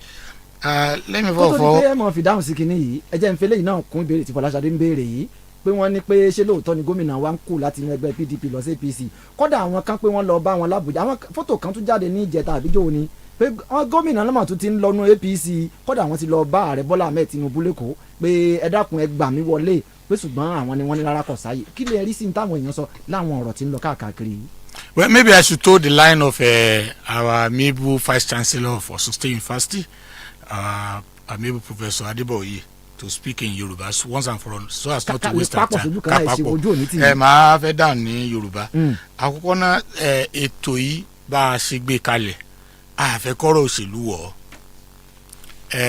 ètò yìí jẹ́ ìjábọ̀ fún aráalé ọ̀rọ̀ tẹ́ bèrè yẹn ọ̀rọ̀ òṣèlú ni ṣùgbọ́n nítorí pé ọ̀rọ̀ tó ti ń trend ni nítorí pé ètò kọ̀ọ̀kan ló máa ń ní focus ẹ̀ a fẹ́ kí àwọn aráalé mọ̀ yìí pé ètò wa yìí o a mọ̀ọ́mọ̀ design rẹ̀ láti lè jẹ́ kí aráalé rí iṣẹ́ tí ìjọba ń ṣe kí wọ́n sì lè sọ bí tá a bá kù sí ni ẹ̀rí pé ẹ̀yin tẹ́ ẹ jẹ́ atọ́kùn la fi ń mú oríṣiríṣi atọ́kùn wá gómìnà wa ló ní ká gbé ètò yìí kalẹ̀ kẹ́bàá lè mọ̀ pé gómìnà ò ní nǹkan tó fẹ́ fi pamọ́ ṣùgbọ́n irú béèrè tẹ́ béèrè yìí ó ti ń já rìnrìn gómìnà ti sọ true èmi àti true Malam Ọláwálé Rasheed èkejì mi ipe àwọn o gẹ́gẹ́ bí gómìnà o àwọn ò ní kúrò nínú ẹgbẹ́ PDP lọ sínú ẹgbẹ́ míì inú ẹgbẹ́ PDP làwọn wà digbí mo rò pé yẹn ó ti ṣe àfihàn ibi tíjọba wà ṣùgbọ́n àwọn olóṣèlú lè máa wí tó bá wù wọ́n lọ́tún lọ́sì gẹ́gẹ́ bí ọ̀rọ̀ òṣèlú gómìnà wa ò kúrò nínú ẹgbẹ́ PDP àwòrán tẹ́ ẹ rí òótọ́ ni gómìnà ẹni tó jẹ́ ẹ̀gbọ́n gómìnà Dr. Dèjì Adeleke àti ẹni tó jẹ́ ọmọ wọn tó dẹ̀ jẹ́ olórin tí gbogbo ayé mọ̀ káàkiri gbogbo àgbáńlá ayé David Adeleke aka Davido ni wọ́n lọ ṣe àbẹ̀wò sí ààrẹ ní Èkó nǹkan tán bá lọ nǹkan tó jẹ́ private wa nǹkan tó jẹ́ tìjọba náà wà ń bẹ̀ gbogbo wa náà la mọ̀ yìí pé ààrẹ tóbi ó dẹ̀ wà fún gbogbo ọmọ Nàìjíríà a dẹ̀ rí i pé ọ̀pọ̀lọpọ̀ nǹkan tí ń lọ lọ́sùn àwọn kan wà lẹ́gbẹ̀ẹ́ ààrẹ tí wọ́n ní jẹ́ kó máa ti ń lọ ẹ rí i pé kó tó dìgbà yẹn gómìnà wa ti gbé ìgbésẹ̀ a lọ bá bàbá Àkàndé ọ̀rọ̀ lórí ọ̀rọ̀ ìjọba àbílẹ̀ a lọ sọ fún wọn ìgbà yẹn nàná pariwo wọ́n ní gómìnà fẹ́ di camp ni a ní gómìnà ò di camp ṣùgbọ́n a gbọ́dọ̀ jẹ́ kí àwọn tó jẹ́ wíìsù kan máa ti ń lọ a tún pe ìpàdé àwọn lọ́balọ́ba nítorí pé àwọn tó ń ṣe brigandage ní káńsù wa tí wọ́n dẹ̀ ń dá wàhálà alẹ̀ gómìnà wa dẹ̀ fẹ́ràn àlàáfíà a gbọ́dọ̀ fi tó àwọn wíìsù létí bàbá wa Ọ̀ọ̀ni wọ́n bá wa pèpàdé gbogbo ìgbìmọ̀ lọ́balọ́ba a dẹ̀ gbọ́dọ̀ dúpẹ́ lọ́wọ́ kábíyèsí Ọ̀nìrìṣà àti gbogbo ọba nípínlẹ̀ Ọ̀ṣun a ṣàlàyé fún wọn nǹkan tó ń lọ àwa rí i pé lérí eléyìí báyìí opportunity ló jẹ́ fún gómìnà láti jẹ́ kí ààrẹ mọ nǹkan tó ń lọ lórí ọ̀rọ̀ ìjọba àbílẹ̀ wa fún àǹfààní náà dẹ̀ ni àǹfààní wa rí i pé ìwé ìròyìn kan gbé lẹ́nujọ́ mẹ́ta yìí pé láti oṣù bíi mẹ́ta sẹ́yìn owó ìjọba àbílẹ̀ tí ó jẹ́ allocation nípínlẹ̀ Ọ̀ṣun wọ́n san fún ìpínlẹ̀ Ọ̀ṣun ẹ̀ẹ́dẹ̀ rí i pé ìjọba ò pariwo rẹ̀ síta nítorí pé a mọ̀ yìí pé ààrẹ ò tí ì mọ̀ a fẹ́ jẹ́ kí ààrẹ mọ̀ nígbà yẹn. àwọn kan ní pé torí pé owó tùlùtùlù tíjọba àpapọ̀ ń kó fún ìpínlẹ̀ Ọ̀ṣun ló pọ̀ lọ́wọ́ yín débi pé tẹ́ẹ̀tì ẹ̀ fi rántí pé owó tó jẹ́ allocation kún fún kíní pé ẹ̀ rántí èyí ò mọ́ owó tùlùtùlù yìí pọ̀ débi pé àtàbá ti tó kun òkun ò ní lè kó lọ lẹ́ẹ̀sì rántí àwọn owó yìí ló fi jẹ́ pé ìwé ìròyìn kan lọ́ba yẹn rántí ẹ̀tẹ́ tí wọ́n fi bá yín gbé bọ́ta pé wọ́n sanwó lóṣù mẹ́ta. ẹ ṣe arántí bẹ́ẹ̀ mọ̀ ń bọ̀ lórí ọ̀rọ̀ owó tùlùtùlù tẹ́ sọ ṣùgbọ́n owó ìjọba ìbílẹ̀ ó ní ètò ìṣèjọba bó ṣe là sílẹ̀. Nínú owó ìjọba ìbílẹ̀ òun la ti máa ń san owó oṣù àwọn olùkọ́ tí wọ́n wà níjọba ìbílẹ̀.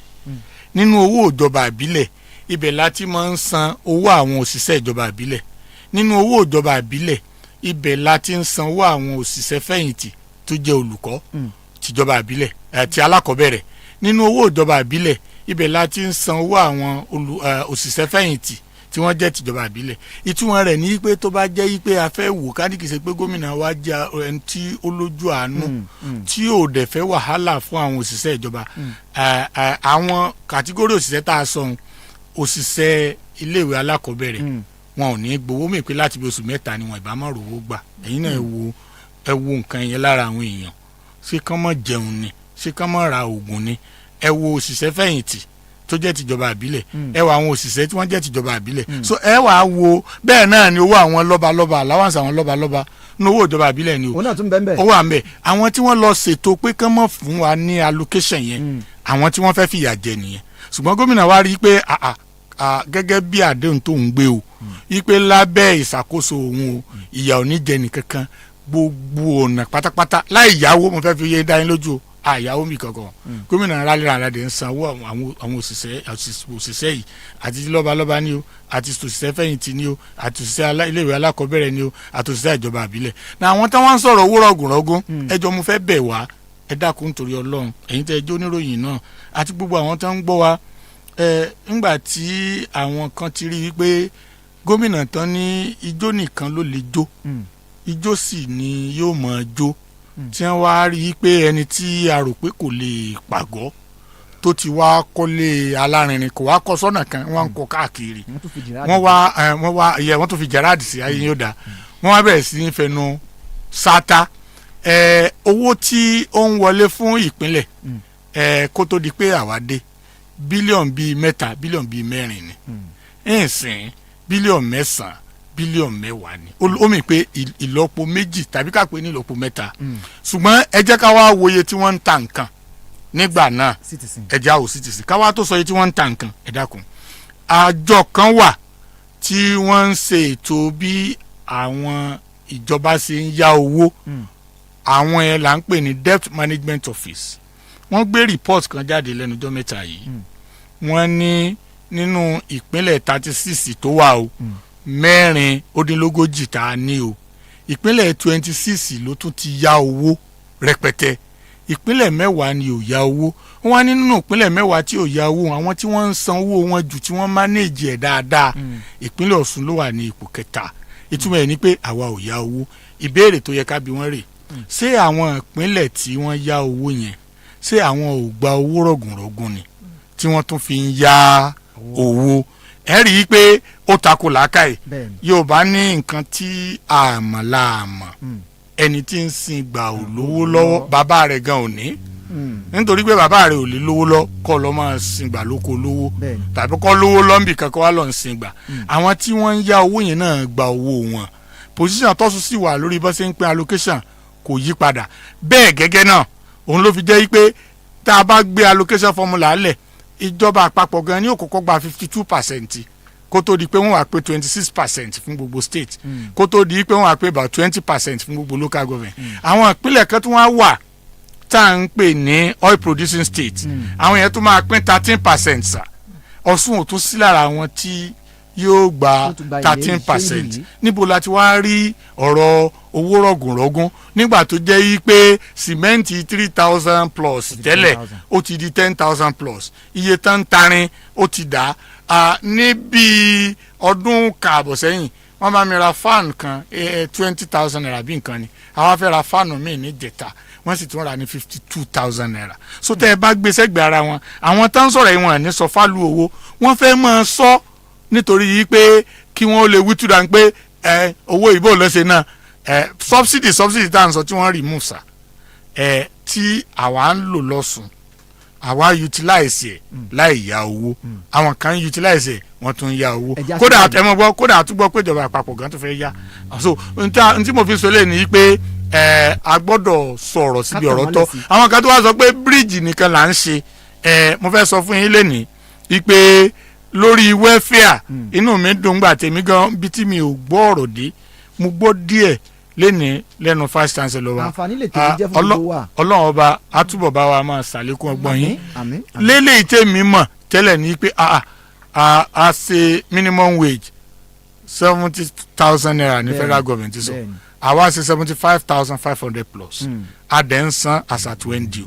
Ọ̀ṣun state ní nọ́mbà 3 ní gbogbo orílẹ̀-èdè nàìjíríà láàrin àwọn state tó ń san owó tó dáa jù bẹ́ẹ̀ náà la sì ń san half salary tá a bá ń lẹ̀ bẹ́ẹ̀ là ń san owó ńlá lórí ọ̀rọ̀ àwọn òṣìṣẹ́ fẹ̀yìntì bẹ́ẹ̀ là ń ṣe training fáwọn òṣìṣẹ́ bẹ́ẹ̀ là ń ṣe promotion fún wọn tá a dẹ̀ back up tá a bá ń ṣe gbogbo welfare mo rò yí pé ó yẹ kí wọ́n yin gómìnà ni meanwhile ní pé ká má criticize wa ṣùgbọ́n criticism yẹn ká jẹ́ kó wà positive. mo fẹ́ ká fọ̀rọ̀ yìí lẹ̀ ibì kan Fọláṣadé mo fẹ́ fẹlẹ́ ìjóná kó wọn tó máa lọ ni pé ọ̀rọ̀ local government ìjọba ẹsẹ̀ kúkú ìjọba àbílẹ̀ níbo gan-an ló dé dúró báyìí lọ́wọ́lọ́wọ́ torí pé ibẹ̀ láti bẹ̀rẹ̀ ká tó mu wá síbi owó rọ̀gùnrọ̀gùn tẹ́ẹ̀sì ti yẹn náà tí mo mọ̀ pé ó yé gbogbo àwọn ọlọ́gbọ́n onímọ̀ olóye nípínlẹ̀ Ọ̀ṣun. Let me add a little too because I was coming there. I want you to speak to the different judicial judgments that seem to be confusing everybody.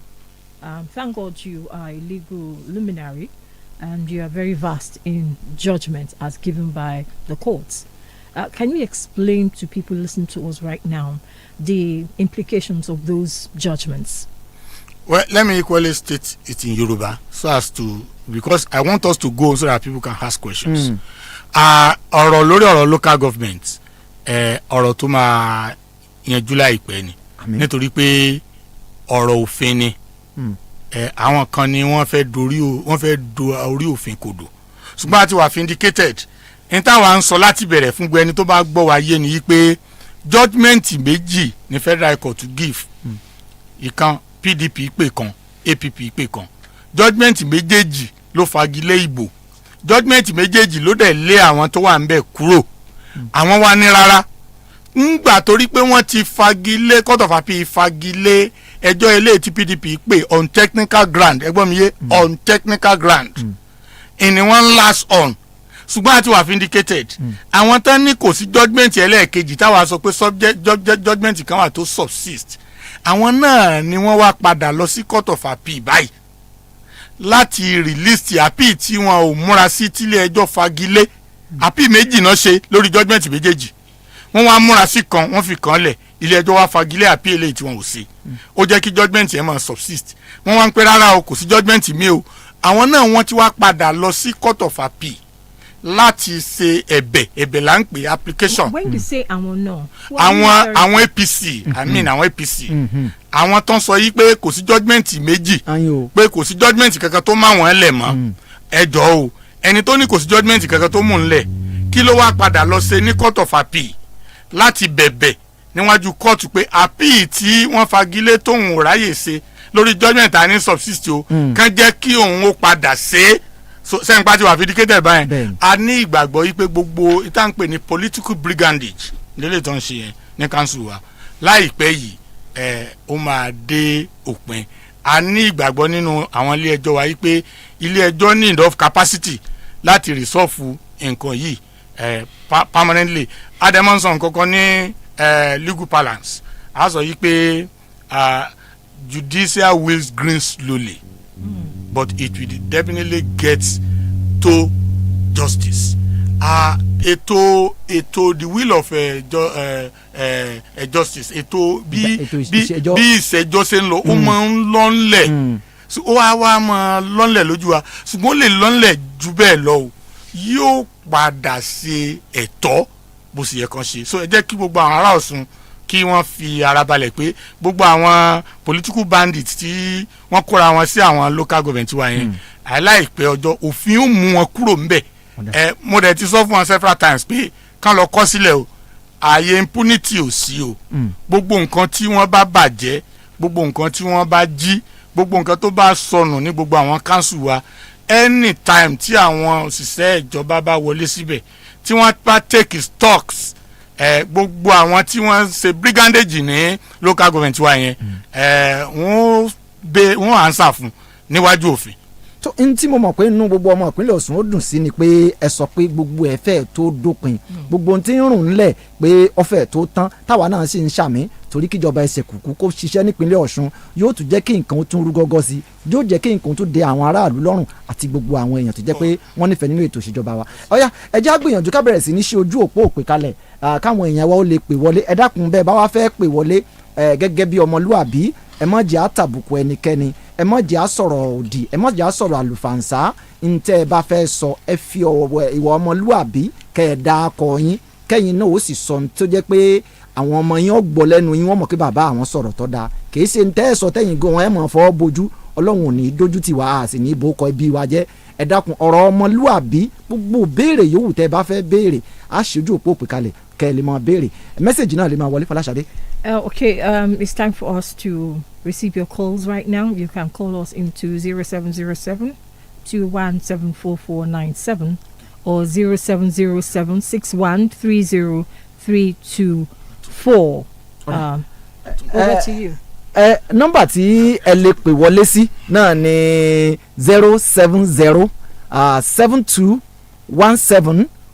070-7217-4497 ẹ jẹ́ n tún pè yín lẹ́ẹ̀kan sí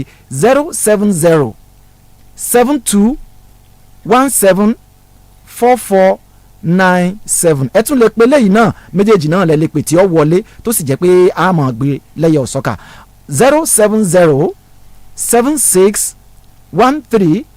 070-7613-0324 ẹ jẹ́ n pè yín náà lẹ́ẹ̀kan sí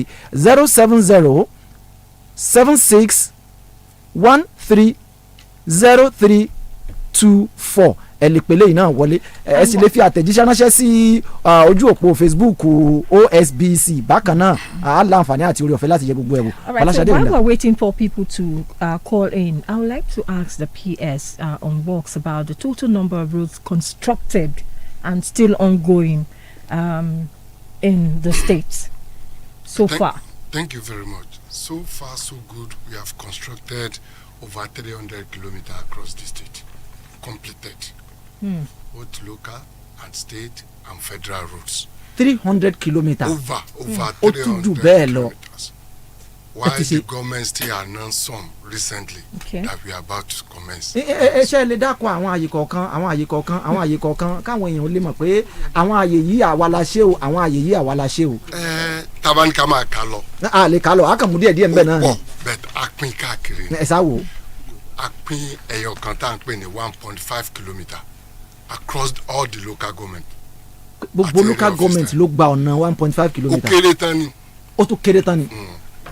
So if they call in now, they can attest to what you're saying.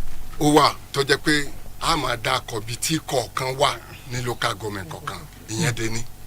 nígbà tí gómìnà kọ́kọ́ débẹ̀ asa federal constituency road a kún ní constituency kọ̀ọ̀kan federal kọ̀ọ̀kan a mú mẹ́ta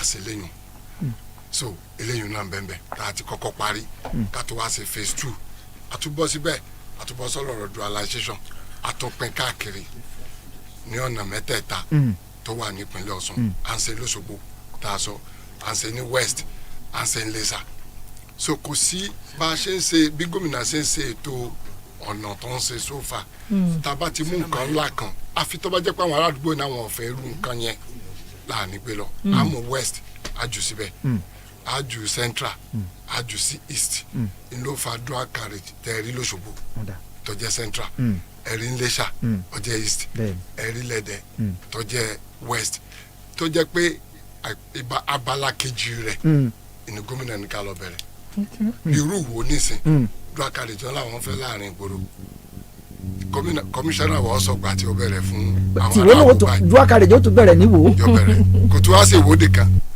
kọmíṣánná wọ́n máa sọ yóò tún bẹ̀rẹ̀ ńlá. ìlànà ó tún gba dual carriage. dual carriage so tó ní kọ́ ẹlòmídìí lọ àwọn kan láwọn fẹ́ pé ẹ fi ṣe títì tó náà. sẹ́nitọ̀ Dr. Ademola NURUDEEN Jackson Adeleke tí wọ́n jẹ́ gómìnà wa nípìnlẹ̀ Ọ̀ṣun sì ti buwọ́ lù àbí ẹ sì ń rò lábẹ́lẹ̀ ni.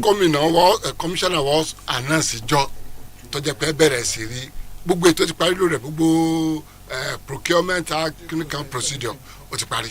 gómìnà ti buwọ́ lù. àwọn kan wá láwọn fẹ́ kọjá pé ọ̀nà láti ìlú àwọn tó jáde sí ìlú míì ti ń dà wọ́n láàmú torí pé ọ̀nà yẹn gùn wọ́n láwọn fẹ́ kọmíṣánná wọ́n sọ fún yín nígbà báyìí ìjọ mélòó kọmíṣánná máa sọ pé ọ̀dà nọ́mbà tí ẹ tún nọ́mbà yẹn pè nọ́mbà tí ẹ lè àwọn èèyàn ti ń tọ́ láti pè kó tí wọlé ẹ tún pè. nọ́mbà tẹ́ ẹ lè pè wọlé sí náà ni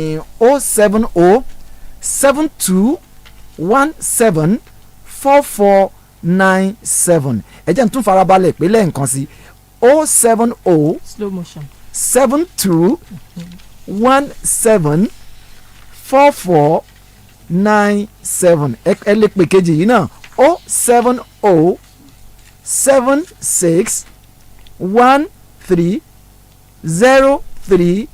07076130324 ẹ lè pe ìkankan nínú méjèèjì yìí yóò wọlé tààràtà tá a sì láǹfààní àti orí ọ̀fẹ́ láti gbé ẹ lè fi mẹ́sẹ̀gì náà ránṣẹ́ sáwọn nọ́mbà yìí láṣẹ ọlọ́run yóò di kíkà síta sétí àwọn èèyàn honourable commissioner ìbéèrè táwọn èèyàn ń sọ káàkiri tí wọ́n ń sọ nígboro ni pé gómìnà wa fi ara sí pé à ń ṣe ọ̀nà Ọ̀ṣun ìpínlẹ̀ Ọ̀ṣun ní ilẹ̀ tá a lè fi ṣiṣẹ́ àgbẹ̀ péjọba àpapọ̀ sì ní tó ní í ṣe pẹ̀lú iṣẹ́ àgbẹ̀ ẹ bí àwọn ìpínlẹ̀ yín léèrè kí ló dé kí ló ṣẹlẹ̀ gan ẹ bá wa ṣàlàyé ìgbìyànjú wo níjọba ìpínlẹ̀ Ọ̀ṣun lábẹ́ sínítọ̀ Dr. Ademola NURUDEEN Jackson Adeleke tí wọ́n ń ṣe láti rí i pé ètò iṣẹ́ àgbẹ̀ orú gọ́gọ́ kára àwọn àgbẹ̀ lọ́wọ́ kípínlẹ̀ Ọ̀ṣun gan dóko káwọn èèyàn ò dóko lẹ̀ kí oúnjẹ lè sùn wábọ̀ káwa náà lè bẹ̀rẹ̀ sí ní ti oúnjẹ bóde. Let me also ask you this to speak to the fact that right now, if you go to Abere, an administration started that place, and it's a legacy in his name. The governor is doing so much. Let me use an example of Lagos State. They have investments outside the state. Are there legacies that this present administration is tinkering of doing outside of the state? Well, thank you very much. Let me start from the issue of agriculture. The first question. The government is doing a lot on it. Inputs are being given to the farmers. But what the people actually want to hear, we are talking of inputs like the one that you use to plant. When you talk of a cassava sticks, when you talk of maize, improve maize, improve seedlings, and so on and so forth. But what they want to hear is about this tractor. We stated it in the last edition. Okay. In the last edition. Hello. Hello, ẹ káàárọ̀ o. Ẹ ṣeun. Ẹ jẹ́ gbóhùn sókè. Orúkọ tèmi ni Adébúyìwá Rẹ̀pẹ̀tọ́lá. Láti Iléṣà. Lórí ọ̀rọ̀ ìní ọ̀sùn lè fẹ́ sọ̀rọ̀ lé lórí. Ẹ ṣeun. Wọ́n ní wípé a mọ̀ pé àwọn wọ́n ń gbìyànjú lórí àtẹ̀ràn ọmọ lọ sí iléèwé. Àwọn náà sọ pé owó iléèwé owó tó ń gbé ó ti pọ̀ jù. Ó ní wípé àwọn náà dẹ̀ ti yànnà náà pé wọ́n ìjọba ìpínlẹ̀ Ọ̀ṣun ò lágbára láti kọ́ hostel fún wọn.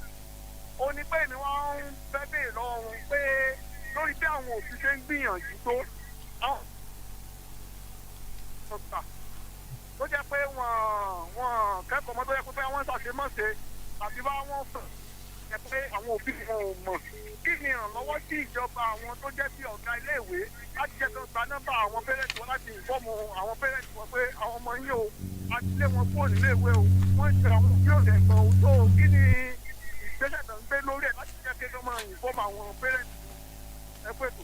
Ọ̀dà àdúgbò ẹ̀ ṣeun ọ̀gá àgbà wa fún iléèwé gíga yunifásitì wa ti bẹ nípínlẹ̀ Ọ̀ṣun ọmọwé Ọdúnayọ̀ Clement Adébọ̀oyè ẹgbọ́n béèrè tí arákùnrin yìí tí wọ́n béèrè gbígbìyànjú wo lẹ́ ń ṣe lórí ẹ̀.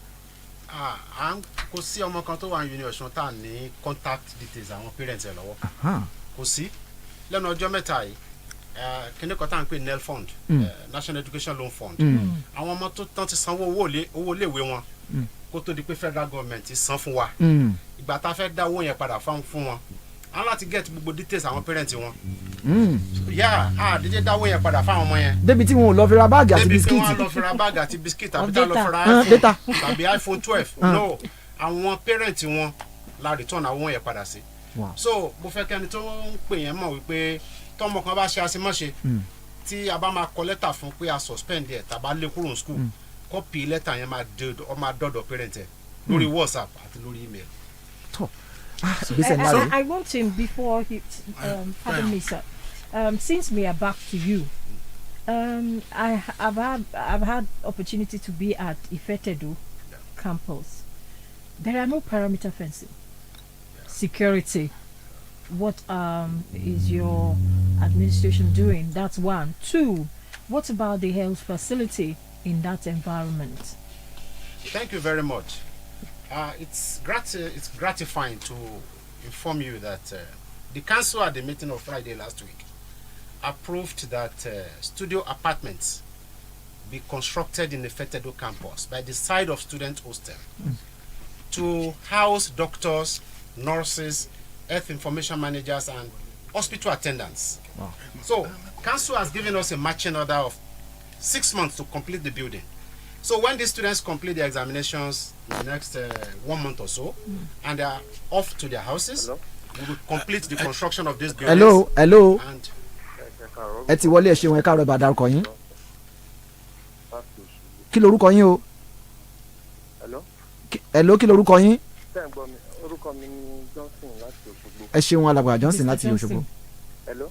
à ń gbọ́ yín. Yes sir. ẹ jọ mo fẹ́ bèrè ara mi mo gbọ́ mi gbọ́ program mọ́. à ń gbọ́ yín àwa ń gbọ́ yín dáadáa ẹ máa sọ̀rọ̀. ẹ jọ mo fẹ́ bèrè nípa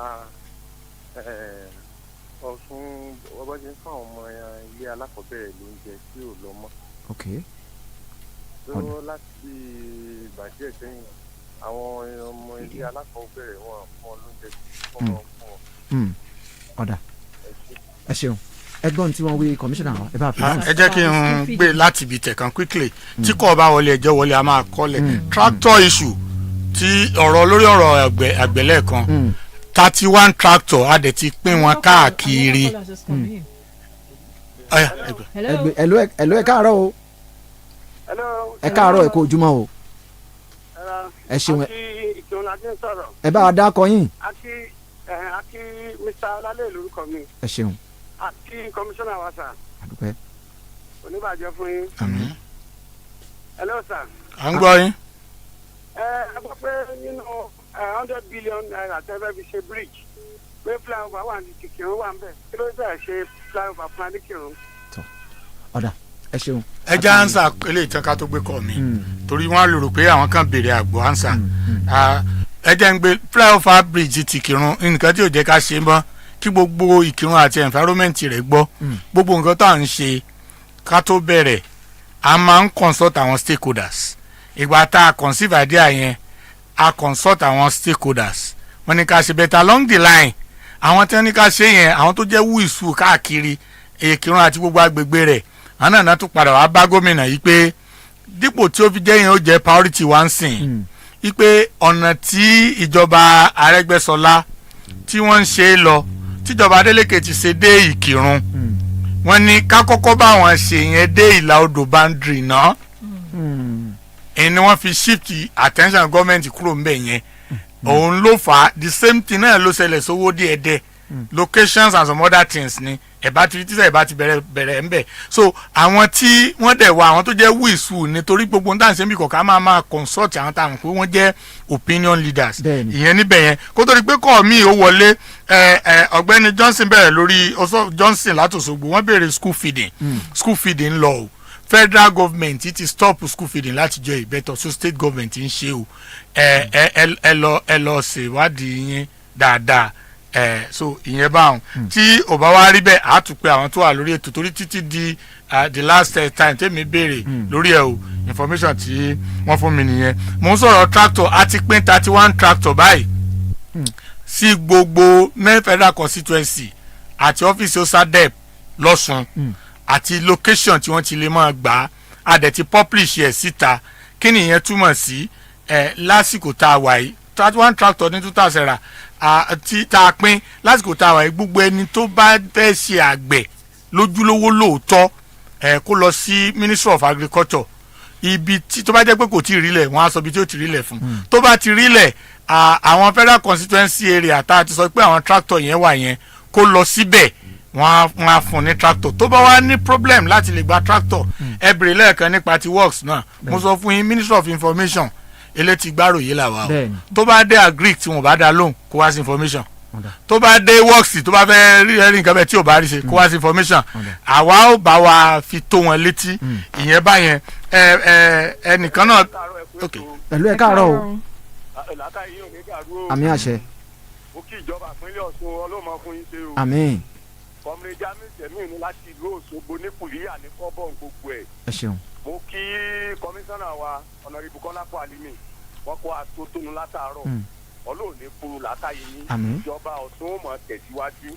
mo kí ẹnjìnìá Bàṣírù Bello ẹnjìnìá bíbí torí àwọn lakọ̀lẹ́ àgbàfọ́rọ̀ tí òde ní ìpínlẹ̀ Ọ̀ṣun Alájà Abíọ́nà gbogbo ọ̀rọ̀ tí wọ́n ń sọ àwa ń fojú rí pẹ̀lú àwọn ọ̀nà tí wọ́n ń ṣe káàkiri ìpínlẹ̀ Ọ̀ṣun kò dé ìtawọ̀ òfojú rí yóò sì lálòpẹ́ kódà títí yẹ ẹ̀jẹ̀ àwọn ọ̀nà tí wọ́n ń ṣe jẹ́ àwọn alátakò tí wọ́n ń gbẹnu àtẹ́lù irọ́ ni wọ́n pa o àwa fojú ara wa rí èmi wá kí wọn pẹ̀lú ìjọba tí wọ́n ṣe èmi mọ̀ wípé ìsìn yẹ ìjọba tí bẹ́ẹ̀ yóò ṣe lọ́wọ́lọ́wọ́ báyìí ni ó lò ó kò tẹ̀lú ni torí wípé àwa ń gbádùn wọn lórí sólà tí wọ́n sọ lóòótọ́ bí àwọn kọ̀ọ̀kan ṣe ń kú tí àwọn kọ̀ọ̀kan bẹ́ẹ̀ là ń pè wọ́n wà láì ojú ẹsẹ̀ náà wọ́n ti fún pè ní ìdí gẹ́gẹ́ bí sólà tí wọ́n ń ṣe àwa kí wọn pẹ̀lú iṣẹ́ takuntakun tí wọ́n ń ṣe ọ̀nà wa ní kùlíyà bẹ́ẹ̀ ni bí wọ́n ti ń ṣe náà nìyẹn wà láì wọ́n ń ṣe iṣẹ́ wa bó ṣe tó àti bó ṣe yẹ èmi kan wá fẹ́ bẹ̀rẹ̀ ní wípé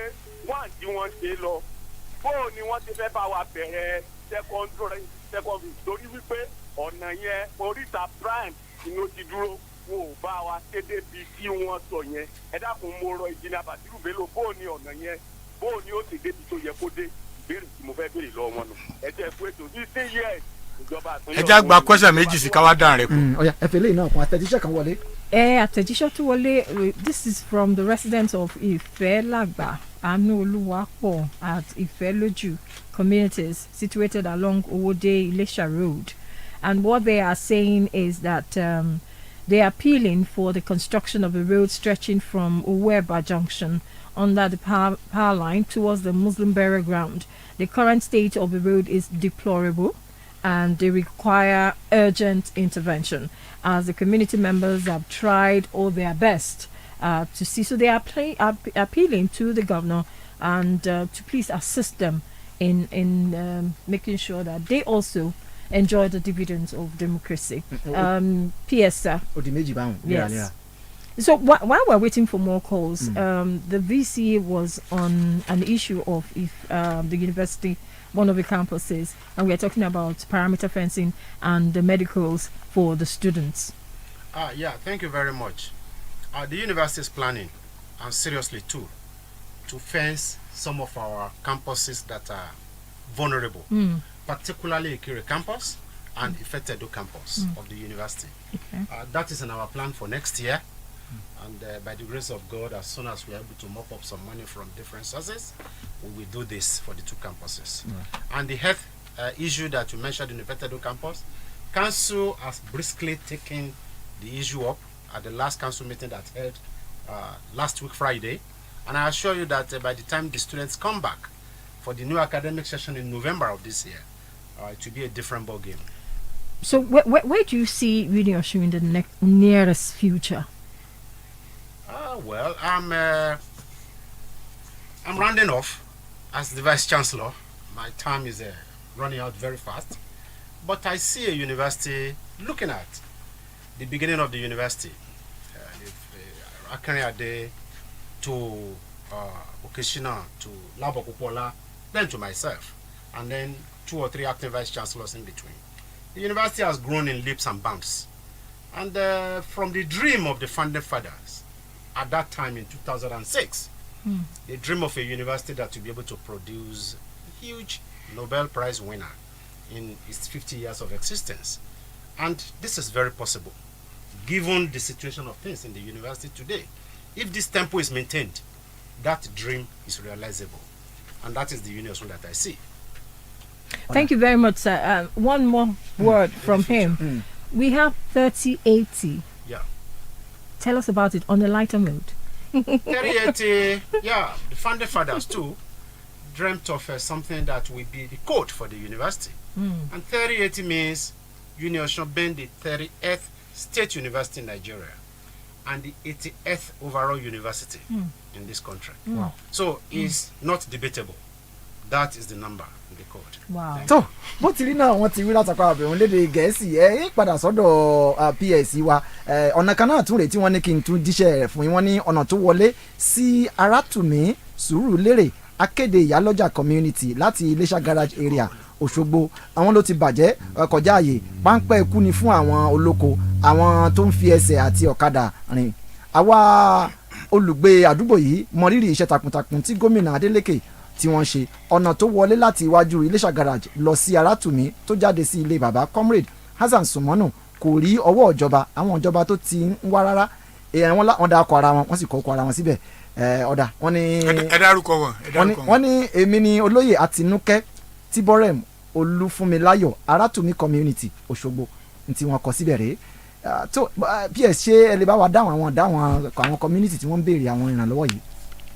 ẹ ṣe olóòtú ìrújú gómìnà wa náà làwa sọ pé ibi tá a bá ṣẹ́ dé àti ètí àtúnní ní ọkàn láti ṣe ṣe rí project tó ṣẹlẹ̀ pẹ̀lú project ni pé nínú gbogbo iṣẹ́ tó ń tìjọba máa ń ṣe ètò ọ̀nà construction of roads òun ló máa ń mi owó tó pọ̀ jù bí mo ṣe ń bá ń sọ̀rọ̀ tẹ́ bá fẹ́ sí kìlómítà kan owó tó ṣe nǹkan míì bí 100 ó ti bá lọ ìjọba wa ṣe ní ká máa ṣe ní phase by phase àwọn tẹ́ ń sọ ní ìsìn ní Kùlíyà phase 1 àwọn ti parí phase 2 ni à ń béèrè a sì ń rò pé kí phase 1 àwọn ẹlòmíín náà káwọn náà tiẹ̀ ní phase 1 kó parí ètí wọ́n ń sọ ní Arátùmí Akéde Ìyálọ́jà àti mú látẹ̀yìn tí ó jáde sójú títì lọ́hùn tó bá lọ wọ Akéde Ìyálọ́jà tá a ti parí rẹ̀ ní phase 1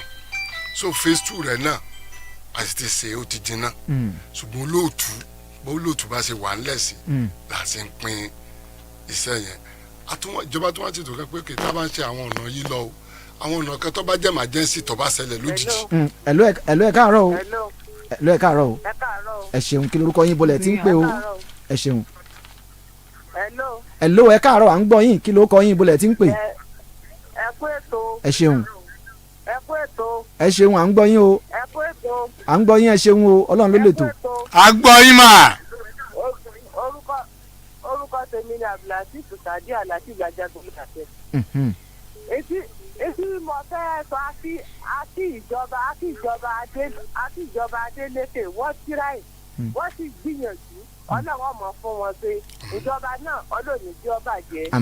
ṣùgbọ́n àwa rọ̀ wọ́n tí wọ́n dàpọ̀ ní ìlú wa ní ìlú Ajagun Lásẹ̀ torí orúkọ tèmi ni Abdulaziz Sadi Alati Ajagun Lásẹ̀ tí wọ́n dàpọ̀ ọ̀nà tó kọjá ní Ajagun Lásẹ̀ tó kọjá lọ sí Ìbàdàn ọ̀nà yẹn ọ̀dà ara wọn ti ṣe é nìsín yóò ti máa lọ bí ọdún 15 báyìí tí wọ́n ti fi ọ̀nà yẹn àárọ̀ náà yẹn kọjá òjòlódé ní ìjà àti lọ́ máa kó èrè okolóko kò rọrùn kódà bíríìjì tí wọ́n ṣe tó láwọn bíríìjì yẹn pọ̀ tí wọ́n ṣe ṣíṣe tí wọ́n ṣe àwọn ọ̀pẹ tó wù lẹ́nu bíríìjì yẹn wọ́n ti so àwọn kan ń bẹ tó ṣe wípé kaṣú ó wù bẹ́ẹ̀ àwọn kaṣú yẹn gan wọ́n ti ń so bẹ́ẹ̀ jẹ́ ti dìbí lápò àti bíríìjì jẹ́ ti yọ lẹ̀pọ̀ a sì ń kékeré pé kí wọ́n dàpọ̀ kí wọ́n tà àná wa wọ́n ti bí wọ́n tiẹ̀ bá wa tà rẹ̀ wọ́n bá ní síìlì àwọn bíríìjì yìí tí ó bá síìlì rẹ̀ àrídìí máa kọjá gbogbo nǹkan èrè oko àrídìí máa kó òjòlódé yìí àrídìí máa kó kí wọ́n dàpọ̀ torí Ọlọ́run kí wọ́n ràn wá lọ́wọ́ pẹ̀lú àwọn ojú ọ̀nà yìí ò bẹ́ẹ̀ náà lọ́nà tó kọjá lọ sí ìbẹ̀rẹ̀. ẹ jẹ́ àkọ́kọ́ mú eléyìí tẹ́ kọ́kọ́ sọ yìí ẹ jẹ́ àkọ́kọ́ yanjú èyí ò ná. ẹ jẹ́ àkọ́kọ́ yanjú èyí ò. ọ̀dà ẹ jẹ́ àmú lọ́kọ̀ọ̀kan ìyá wa ẹ dákun ẹ mọ́ bínú ẹ jẹ́ àmú lọ́kọ̀ọ̀kan ká mọ́ tẹsẹ̀ méjì bó ṣòkòtò lẹ́ǹkan náà ọ̀ya bí ẹ̀ sọ́dà ẹ bá ń fi dáhùn sí. lédè kúkúrú. hello ẹ káàárọ̀ kí ló kọ yín bolẹ̀ tí ń pè o. orúkọ tèmi ni Ọlátẹ́jú. ẹ ṣeun. láti Òṣogbo. àdúpẹ́. a kí gómìnà wa pé wọ́n ṣiṣẹ́ takuntakun. Ọlọ́run ó gbàdúrà fún wọn. agbára Ọlọ́run ó jẹ́ kí wọ́n tún lọ lẹ́ẹ̀kejì. ọ̀sùn tẹ̀mí wẹ́sẹ̀ àwa ní Bello Road ní Kélébé lóṣogbo látàyè 7 past ọ̀nà yẹn ló kọ́ débẹ̀ ní gbogbo Kélébé a ti ń gbà á ti bẹ̀bẹ̀bẹ̀bẹ̀ a ti ṣe wàhálà ti títí tẹ́ ẹ bá débẹ̀ mọ́tò àlè gbé mọ́tò wọlé mọ́ àwa rọ̀ wọ́n kí wọ́n jọ ọlọ́run ó jẹ́ kí ti wọ́n dà àwọn tí wọ́n ti ní phase 1 táwọn náà tún ní sinmi fáwọn táwọn tẹ̀ sí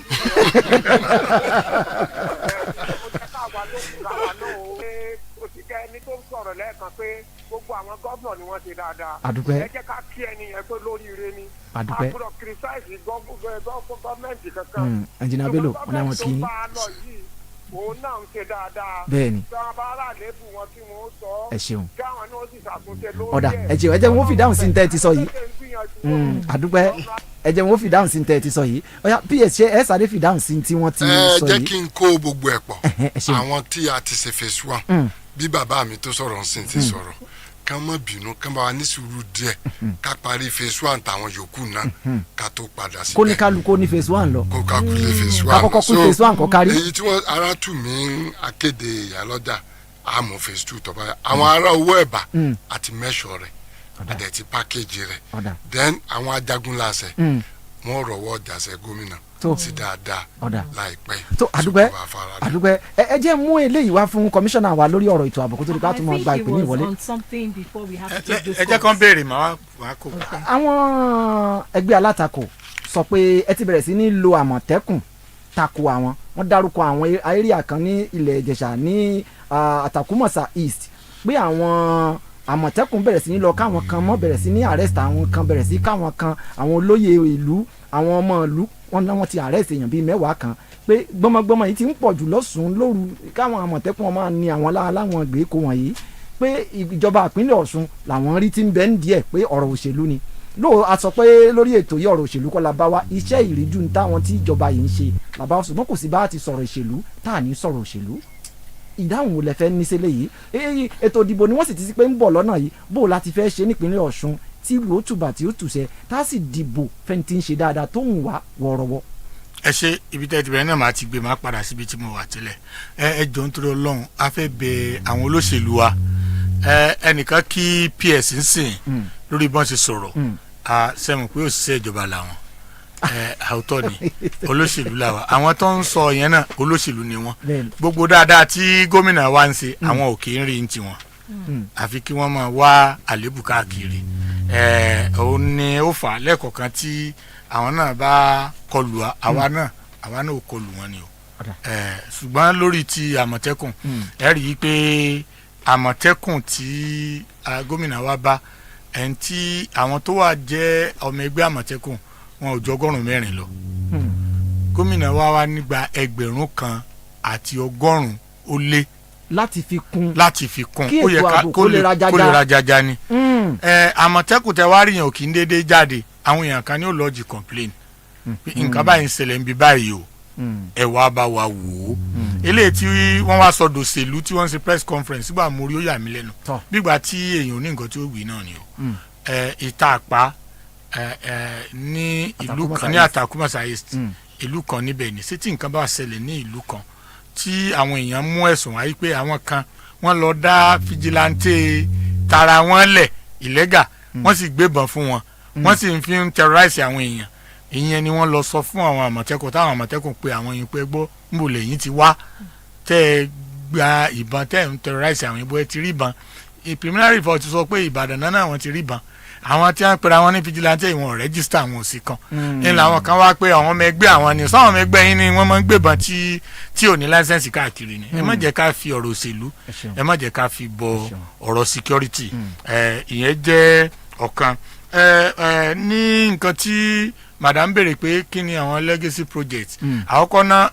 n tá à ń pè ní legacy project nǹkan táwọn ilé mọ̀ràn títí lọ títí láéláé ni irú àwọn bridge tá à ń ṣe legacy project ni bẹ́ẹ̀ legacy project ti Ademola Adeleke gangan ni pé ipa wo ni ó ní lórí ìgbésí ayé ìpínlẹ̀ Ọ̀ṣun ẹ̀rí pa sọ́nsìn pé àwa la jẹ́ number 3 nínú ẹni tó ń san minimum wage 75,000 plus legacy ayérayé nìyẹn nínú tí ó tún wá jẹ́ legacy ni pé ẹ̀rí pé iléeṣẹ́ kan ń bẹ tá à ń pè ní Ṣẹ́gilọ́lá tó ń wa gold owó kan ń bẹ tó yẹ kí Ọ̀ṣun máa gbà tí Ọ̀ṣun jẹ́ shareholder níbẹ̀ tí kò wọlé látijọ́ yìí tó jẹ́ pé àpásápò ni àwọn kan ń pa ṣùgbọ́n Ademola Adeleke ti sẹ́nsìn débi pé ṣé àwa àti gba certificate ẹ̀ báyìí ìyẹn máa wà títí ayérayé fún àwọn ìpínlẹ̀ Ọ̀ṣun àtàrọ́mọdọ́mọ wa ni òun ò pa owó yẹn sí àpò lọ́wọ́lọ́wọ́ báyìí a tún ní pipeline tó jẹ́ pé ó ti fẹ́ ṣetán ẹ rí i pé ìjọba a máa ń lọ kọ́ a máa ń rẹ́ǹtì àwọn họ́ọ̀lù nígboro a máa ń ṣe àwọn kankan so ìjọba wa ní intention sìn láti kọ́ 2000 capacity hall kan tí ó jẹ́ bí conference center civic center tí ará àgbòrò lè lò lówó pọ́kú tí ìjọba náà bá fẹ́ ṣe nǹkan tá à ní lọ mọ́ ya hall mọ́ ìyẹn náà wà tó jẹ́ pé iṣẹ́ ń lọ lábẹ́nú lórí ẹ̀ so àwọn nǹkan tó jẹ́ pé project tí ó jẹ́ legacy project tí ìjọba yìí mo fi ń dá a lójú pé by the time tí Adeleke bá ṣe ìjọba ọdún mẹ́rin àkọ́kọ́ tó ṣe ìjọba ọdún mẹ́rin kejì ìjọba míì tí ó bá gba ìjọba lọ́rẹ̀ ó mọ̀ pé ibo lòun ti fẹ́ bẹ̀rẹ̀ nítorí pé ẹ rí i pé àṣẹ̀ṣẹ̀ lọ ọdún méjì àtààbọ̀ báyìí ni a dẹ̀ ti ṣe iṣẹ́ tó kọjá pé mi ò rí nǹkan kan bẹ̀ so tá a máa ń sọ̀rọ̀ legacy project wa so many ni àwọn license officers wa tó wà lẹ́kọ̀ọ́ tó wà l'Àbújá ìjọba tún ti fẹ́ bẹ̀rẹ̀ iṣẹ́ lórí ẹ̀ tó jẹ́ pé a tún mọ̀ ẹ fẹ́ sọ̀rọ̀ lórí ẹ̀ jẹ́ kí doctor sọ. lórí legacy project Ọ̀ṣun ní structure kan ní Àbújá 7 floors ni wọ́n dẹ̀ ti abandon ilé alájà méje ni wọ́n ti filẹ̀ tí wọ́n fọwọ́ kàn láti gbà tí ọ̀gá wa Ọlágúnsóyè Òyìnlọ́lá ti kó ìjọba kò sẹ́nìkan tó àti bẹ̀rẹ̀ rẹ̀ tí gómìnà dẹ̀ fẹ́ parí rẹ̀ ara legacy project. wọ́n kọ́ kù ni àbí wọ́n ò lò mọ́ àbí wọ́n ti kọ́ wọ́n lò wọ́n. ọ̀gá wa Ọlágúnsóyè ti kọ́ dé bí 70% àwọn ìjọba tó dé wọ́n sì pàtì so gómìnà wa gẹ́gẹ́ bí àṣà wọn wípé abandon project a gbọ́dọ̀ parí ẹ̀ àti resume síbẹ̀ láti parí rẹ̀. Another legacy project ní Osun International Airport tá a mọ̀ pé láàrin ọdún kan sí méjì yóò wáyé pẹ̀lú òsì mọ̀ bàmẹ́ àti wọ́n ti clear site ẹ̀ project máa bẹ̀rẹ̀ very soon. That's the big legacy project tí gómìnà wa. ara ń tà tún lè rí tọ́ka sí gẹ́gẹ́ bí legacy project náà ni pé gómìnà wa gbàgbọ́ nínú continuity pé ìjọba yìí wàá mọ̀ ṣe tẹ̀síwájú ni àwọn àṣekùṣe àbọ̀ṣẹ́ yìí ẹja palẹ̀ gbogbo ẹ̀ mọ́ ká sọ́dọ̀ dindi kó ní ìtumọ̀ eléyìí tó jẹ́ pé tẹ́lómi ọba padà déńgbọ́ ọba padà yá níjó gbọ́ngbọ́njọ́ iwájú ńgbà tí ọba padà yá òǹgàn sáré kìtìkìtì yóò roko bí ẹlẹ́gbẹ̀rún méje yọkọ̀ bèbí ẹlẹ́gbẹ̀rún mẹ́fà ọ̀dà òun náà rèé. ètò tó ń ṣe pàtàkì jù tó jẹ́ legacy project tó jẹ́ legacy tí gọ́ọ̀mẹ̀ntì filẹ̀ ó ní owó oṣù tí wọ́n á san déédéé wípé welfare ìgbáyé gbádùn àwọn aráàlú gómìnà ọ̀fẹ́ kẹ́nì kankan kínú rẹ̀ ó bàjẹ́ ọláìkì kí ẹ bá ní oúnjẹ ẹni tínú rẹ̀ mọ́ dùn ni wípé bí ọgbọ́dọ̀ pẹ́ ní kankan báwọn ṣe sọ ní yunifásitì ń sìn wípé báyìí time báyìí làwọn san salary bẹ́ẹ̀ náà l'Ọ̀ṣun ní gbogbo òṣìṣẹ́ Ọ̀ṣun pátá kó tó parí everybody ó ti gba aláta and full salary ètò ọ̀sán kù gan ìjọba gómìnà tún san. nọ́mbà tẹ́lẹ̀ tó wọlé sí náà rèé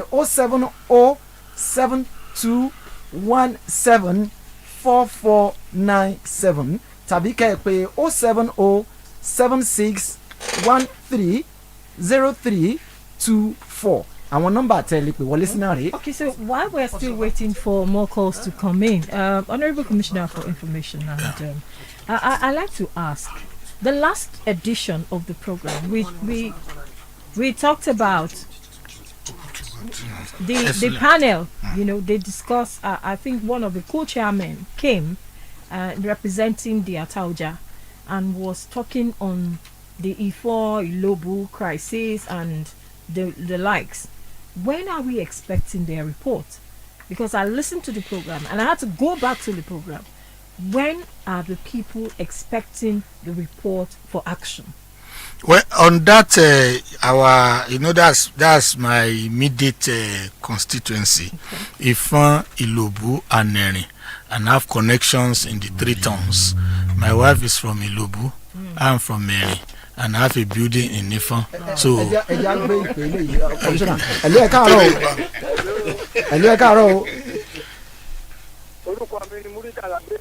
ẹ ṣeun alàgbà Muritala Bello àdúpẹ́. ẹjọ́ torí ọ̀nà iwájú ààfin láti iwájú ààfin Mọdákẹ́kẹ́ sí òkè jíò Arẹ́gbẹ́ ti ṣe bíríìjì yẹn bẹ́ẹ̀ ọ̀nà ìlọ́kùnrin yẹn tí wọ́n parí níbi bíríìjì yẹn láti iwájú ààfin débi bíríìjì yẹn dàpọ̀ ẹjọ́ torí tọ́lọ́ ẹ̀ bá ní ṣe láti iwájú ààfin Arẹ́gbẹ́ ti ṣe bíríìjì yẹn tó ṣe dáadáa kọ́lọ́ ọba kọ́ bá ní lọ́rẹ̀ ní wọn ẹ̀dọ̀nà tí wọ́n wú bẹ̀ wọn ọ̀dà yẹn padà síbẹ̀ kì í ṣe ọ̀dà ẹ̀jẹ̀ wọn bá yín ẹ̀jẹ̀ wọn fi dáhùn sí eléyìí.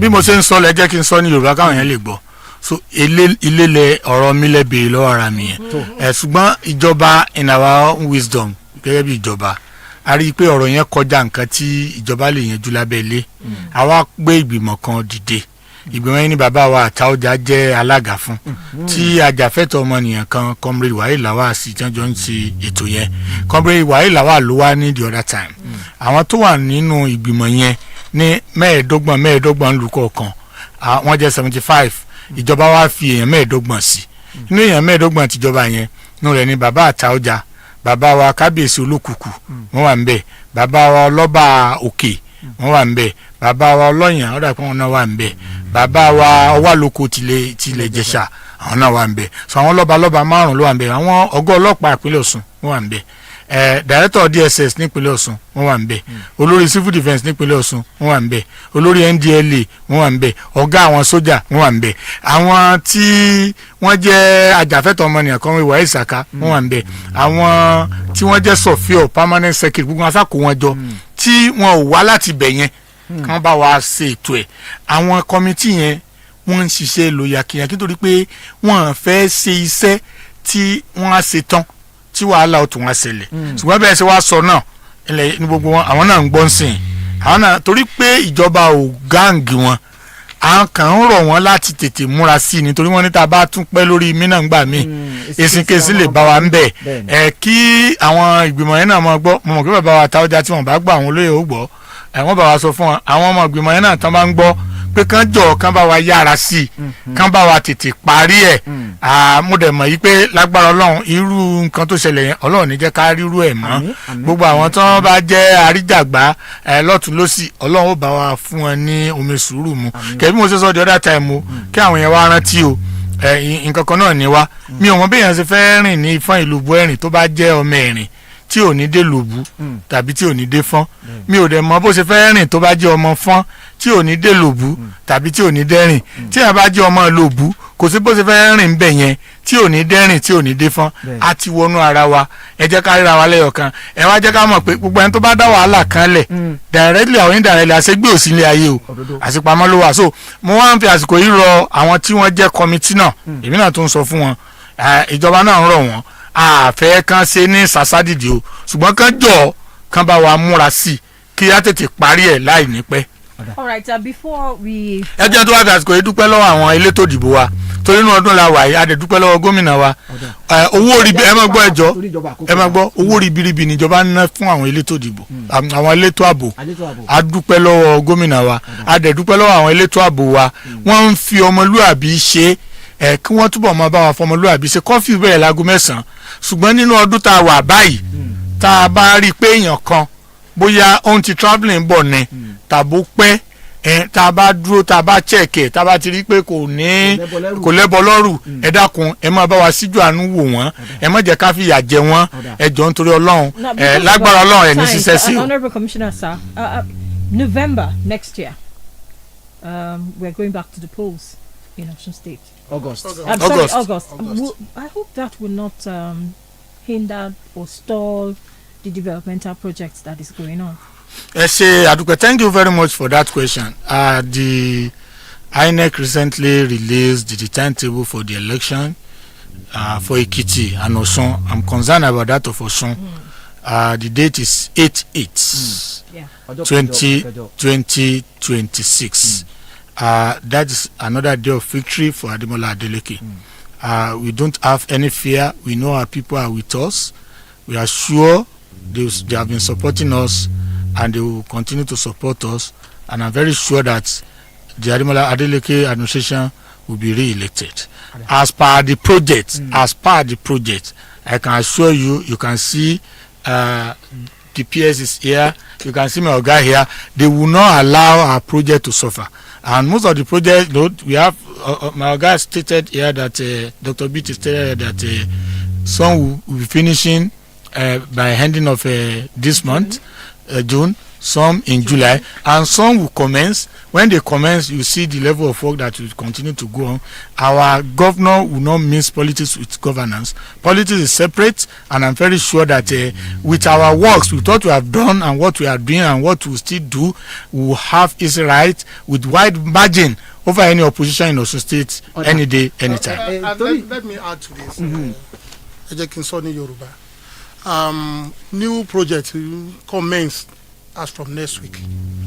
Avec gba àṣẹ lọ́wọ́ gómìnà wa láti flag up dualization Ìwó ní ọ̀sẹ̀ tí ń bọ̀. Títì tó kọjá títì láti Òṣogbo dé boundary wa ní Ọ̀yọ́ dá Ìwó a máa bẹ̀rẹ̀ yẹn náà. A máa commence second phase dualization láti Òkè Gádà Ìdó Ọ̀ṣun Ọ̀fàtẹ̀dó tí ó wà hit ọ̀nà Bàbọ̀nà. Gbogbo ẹ̀ máa bẹ̀rẹ̀ láti next week. So to tell you that kò sí nǹkan kan tí yóò stop regardless of the timetable of election. We believe it's continued and we believe we will have another 4 years. And before the end of this year, we will finish all those projects. There are a lot of them. I've just mentioned. Thank you so much. Thank you so much. We want to thank all of you, our guests in the studio, the PS. Thank you so much for coming, the Vice Chancellor. Before you go, we have to give kudos to the VC mentioned our Mama Alakija for what she has been able to do in this state. We appreciate her. May God continue to bless her. Okay, so we want to appreciate you all for coming. Honorable Commissioner for Information, sir, thank you for making this possible. We must go now. We must go now. Ìjọba àkókò wa àkókò tí kò wá papọ̀ mọ́ra. Ká dúpẹ́ lọ́wọ́ Engineer Bello tí wọ́n jẹ́ PS. Àdúpẹ́ lọ́wọ́ yín púpọ̀ fún bẹ́ẹ̀ sì fi dáhùn sí gbogbo àwọn kan tá a ṣe béèrè fún. Àdúpẹ́ lọ́wọ́ ọ̀gá àgbà fún ilé ìwé gíga Yunifásítì ti ìpínlẹ̀ Ọ̀ṣun ọ̀mọ̀wé Ọdúnayọ̀ Clement Adébọ̀wóyè ẹ má bínú. Mo dúpẹ́ lọ́wọ́ Commissioner tó wà fún àkànṣe iṣẹ́ àti ẹlẹ́kùnjẹkùn Dr. BT Salam. Àdúpẹ́ púpọ̀ lọ́wọ́. A sì dúpẹ́ lọ́wọ́ ilé iṣẹ́ OSBC náà pé wọ́n gbà wá lálejò. Àdúpẹ́ lọ́wọ́ àlejò wa pàtàkì ọ̀gá àgbà wa. Ẹ bá gbogbo rédíò tó bá wa fọwọ́sowọ́pọ̀ àdúpẹ́ lọ́wọ́ wọn. Olùgbàlejò wa kọmíṣánná fún ètò ìròyìn àti ìlanilọ́yẹ̀ aráàlú Ọ̀nàrẹ́bù Olúọmọkọ́lápọ̀ Alẹ́ni àti gbogbo rédíò pátápátá tí wọ́n bá wa fọwọ́sowọ́pọ̀. Babátúndé Azeez Ọlọ́yẹ̀wà lórúkọ tèmi láti Diamond FM Iléṣà Fọláṣadé. Orúkọ tèmi ó tẹ̀ ti dárúkọ mi already. Orúkọ tèmi ni Fọláṣadé Òṣòdì láti AIT Repa Òṣogbo.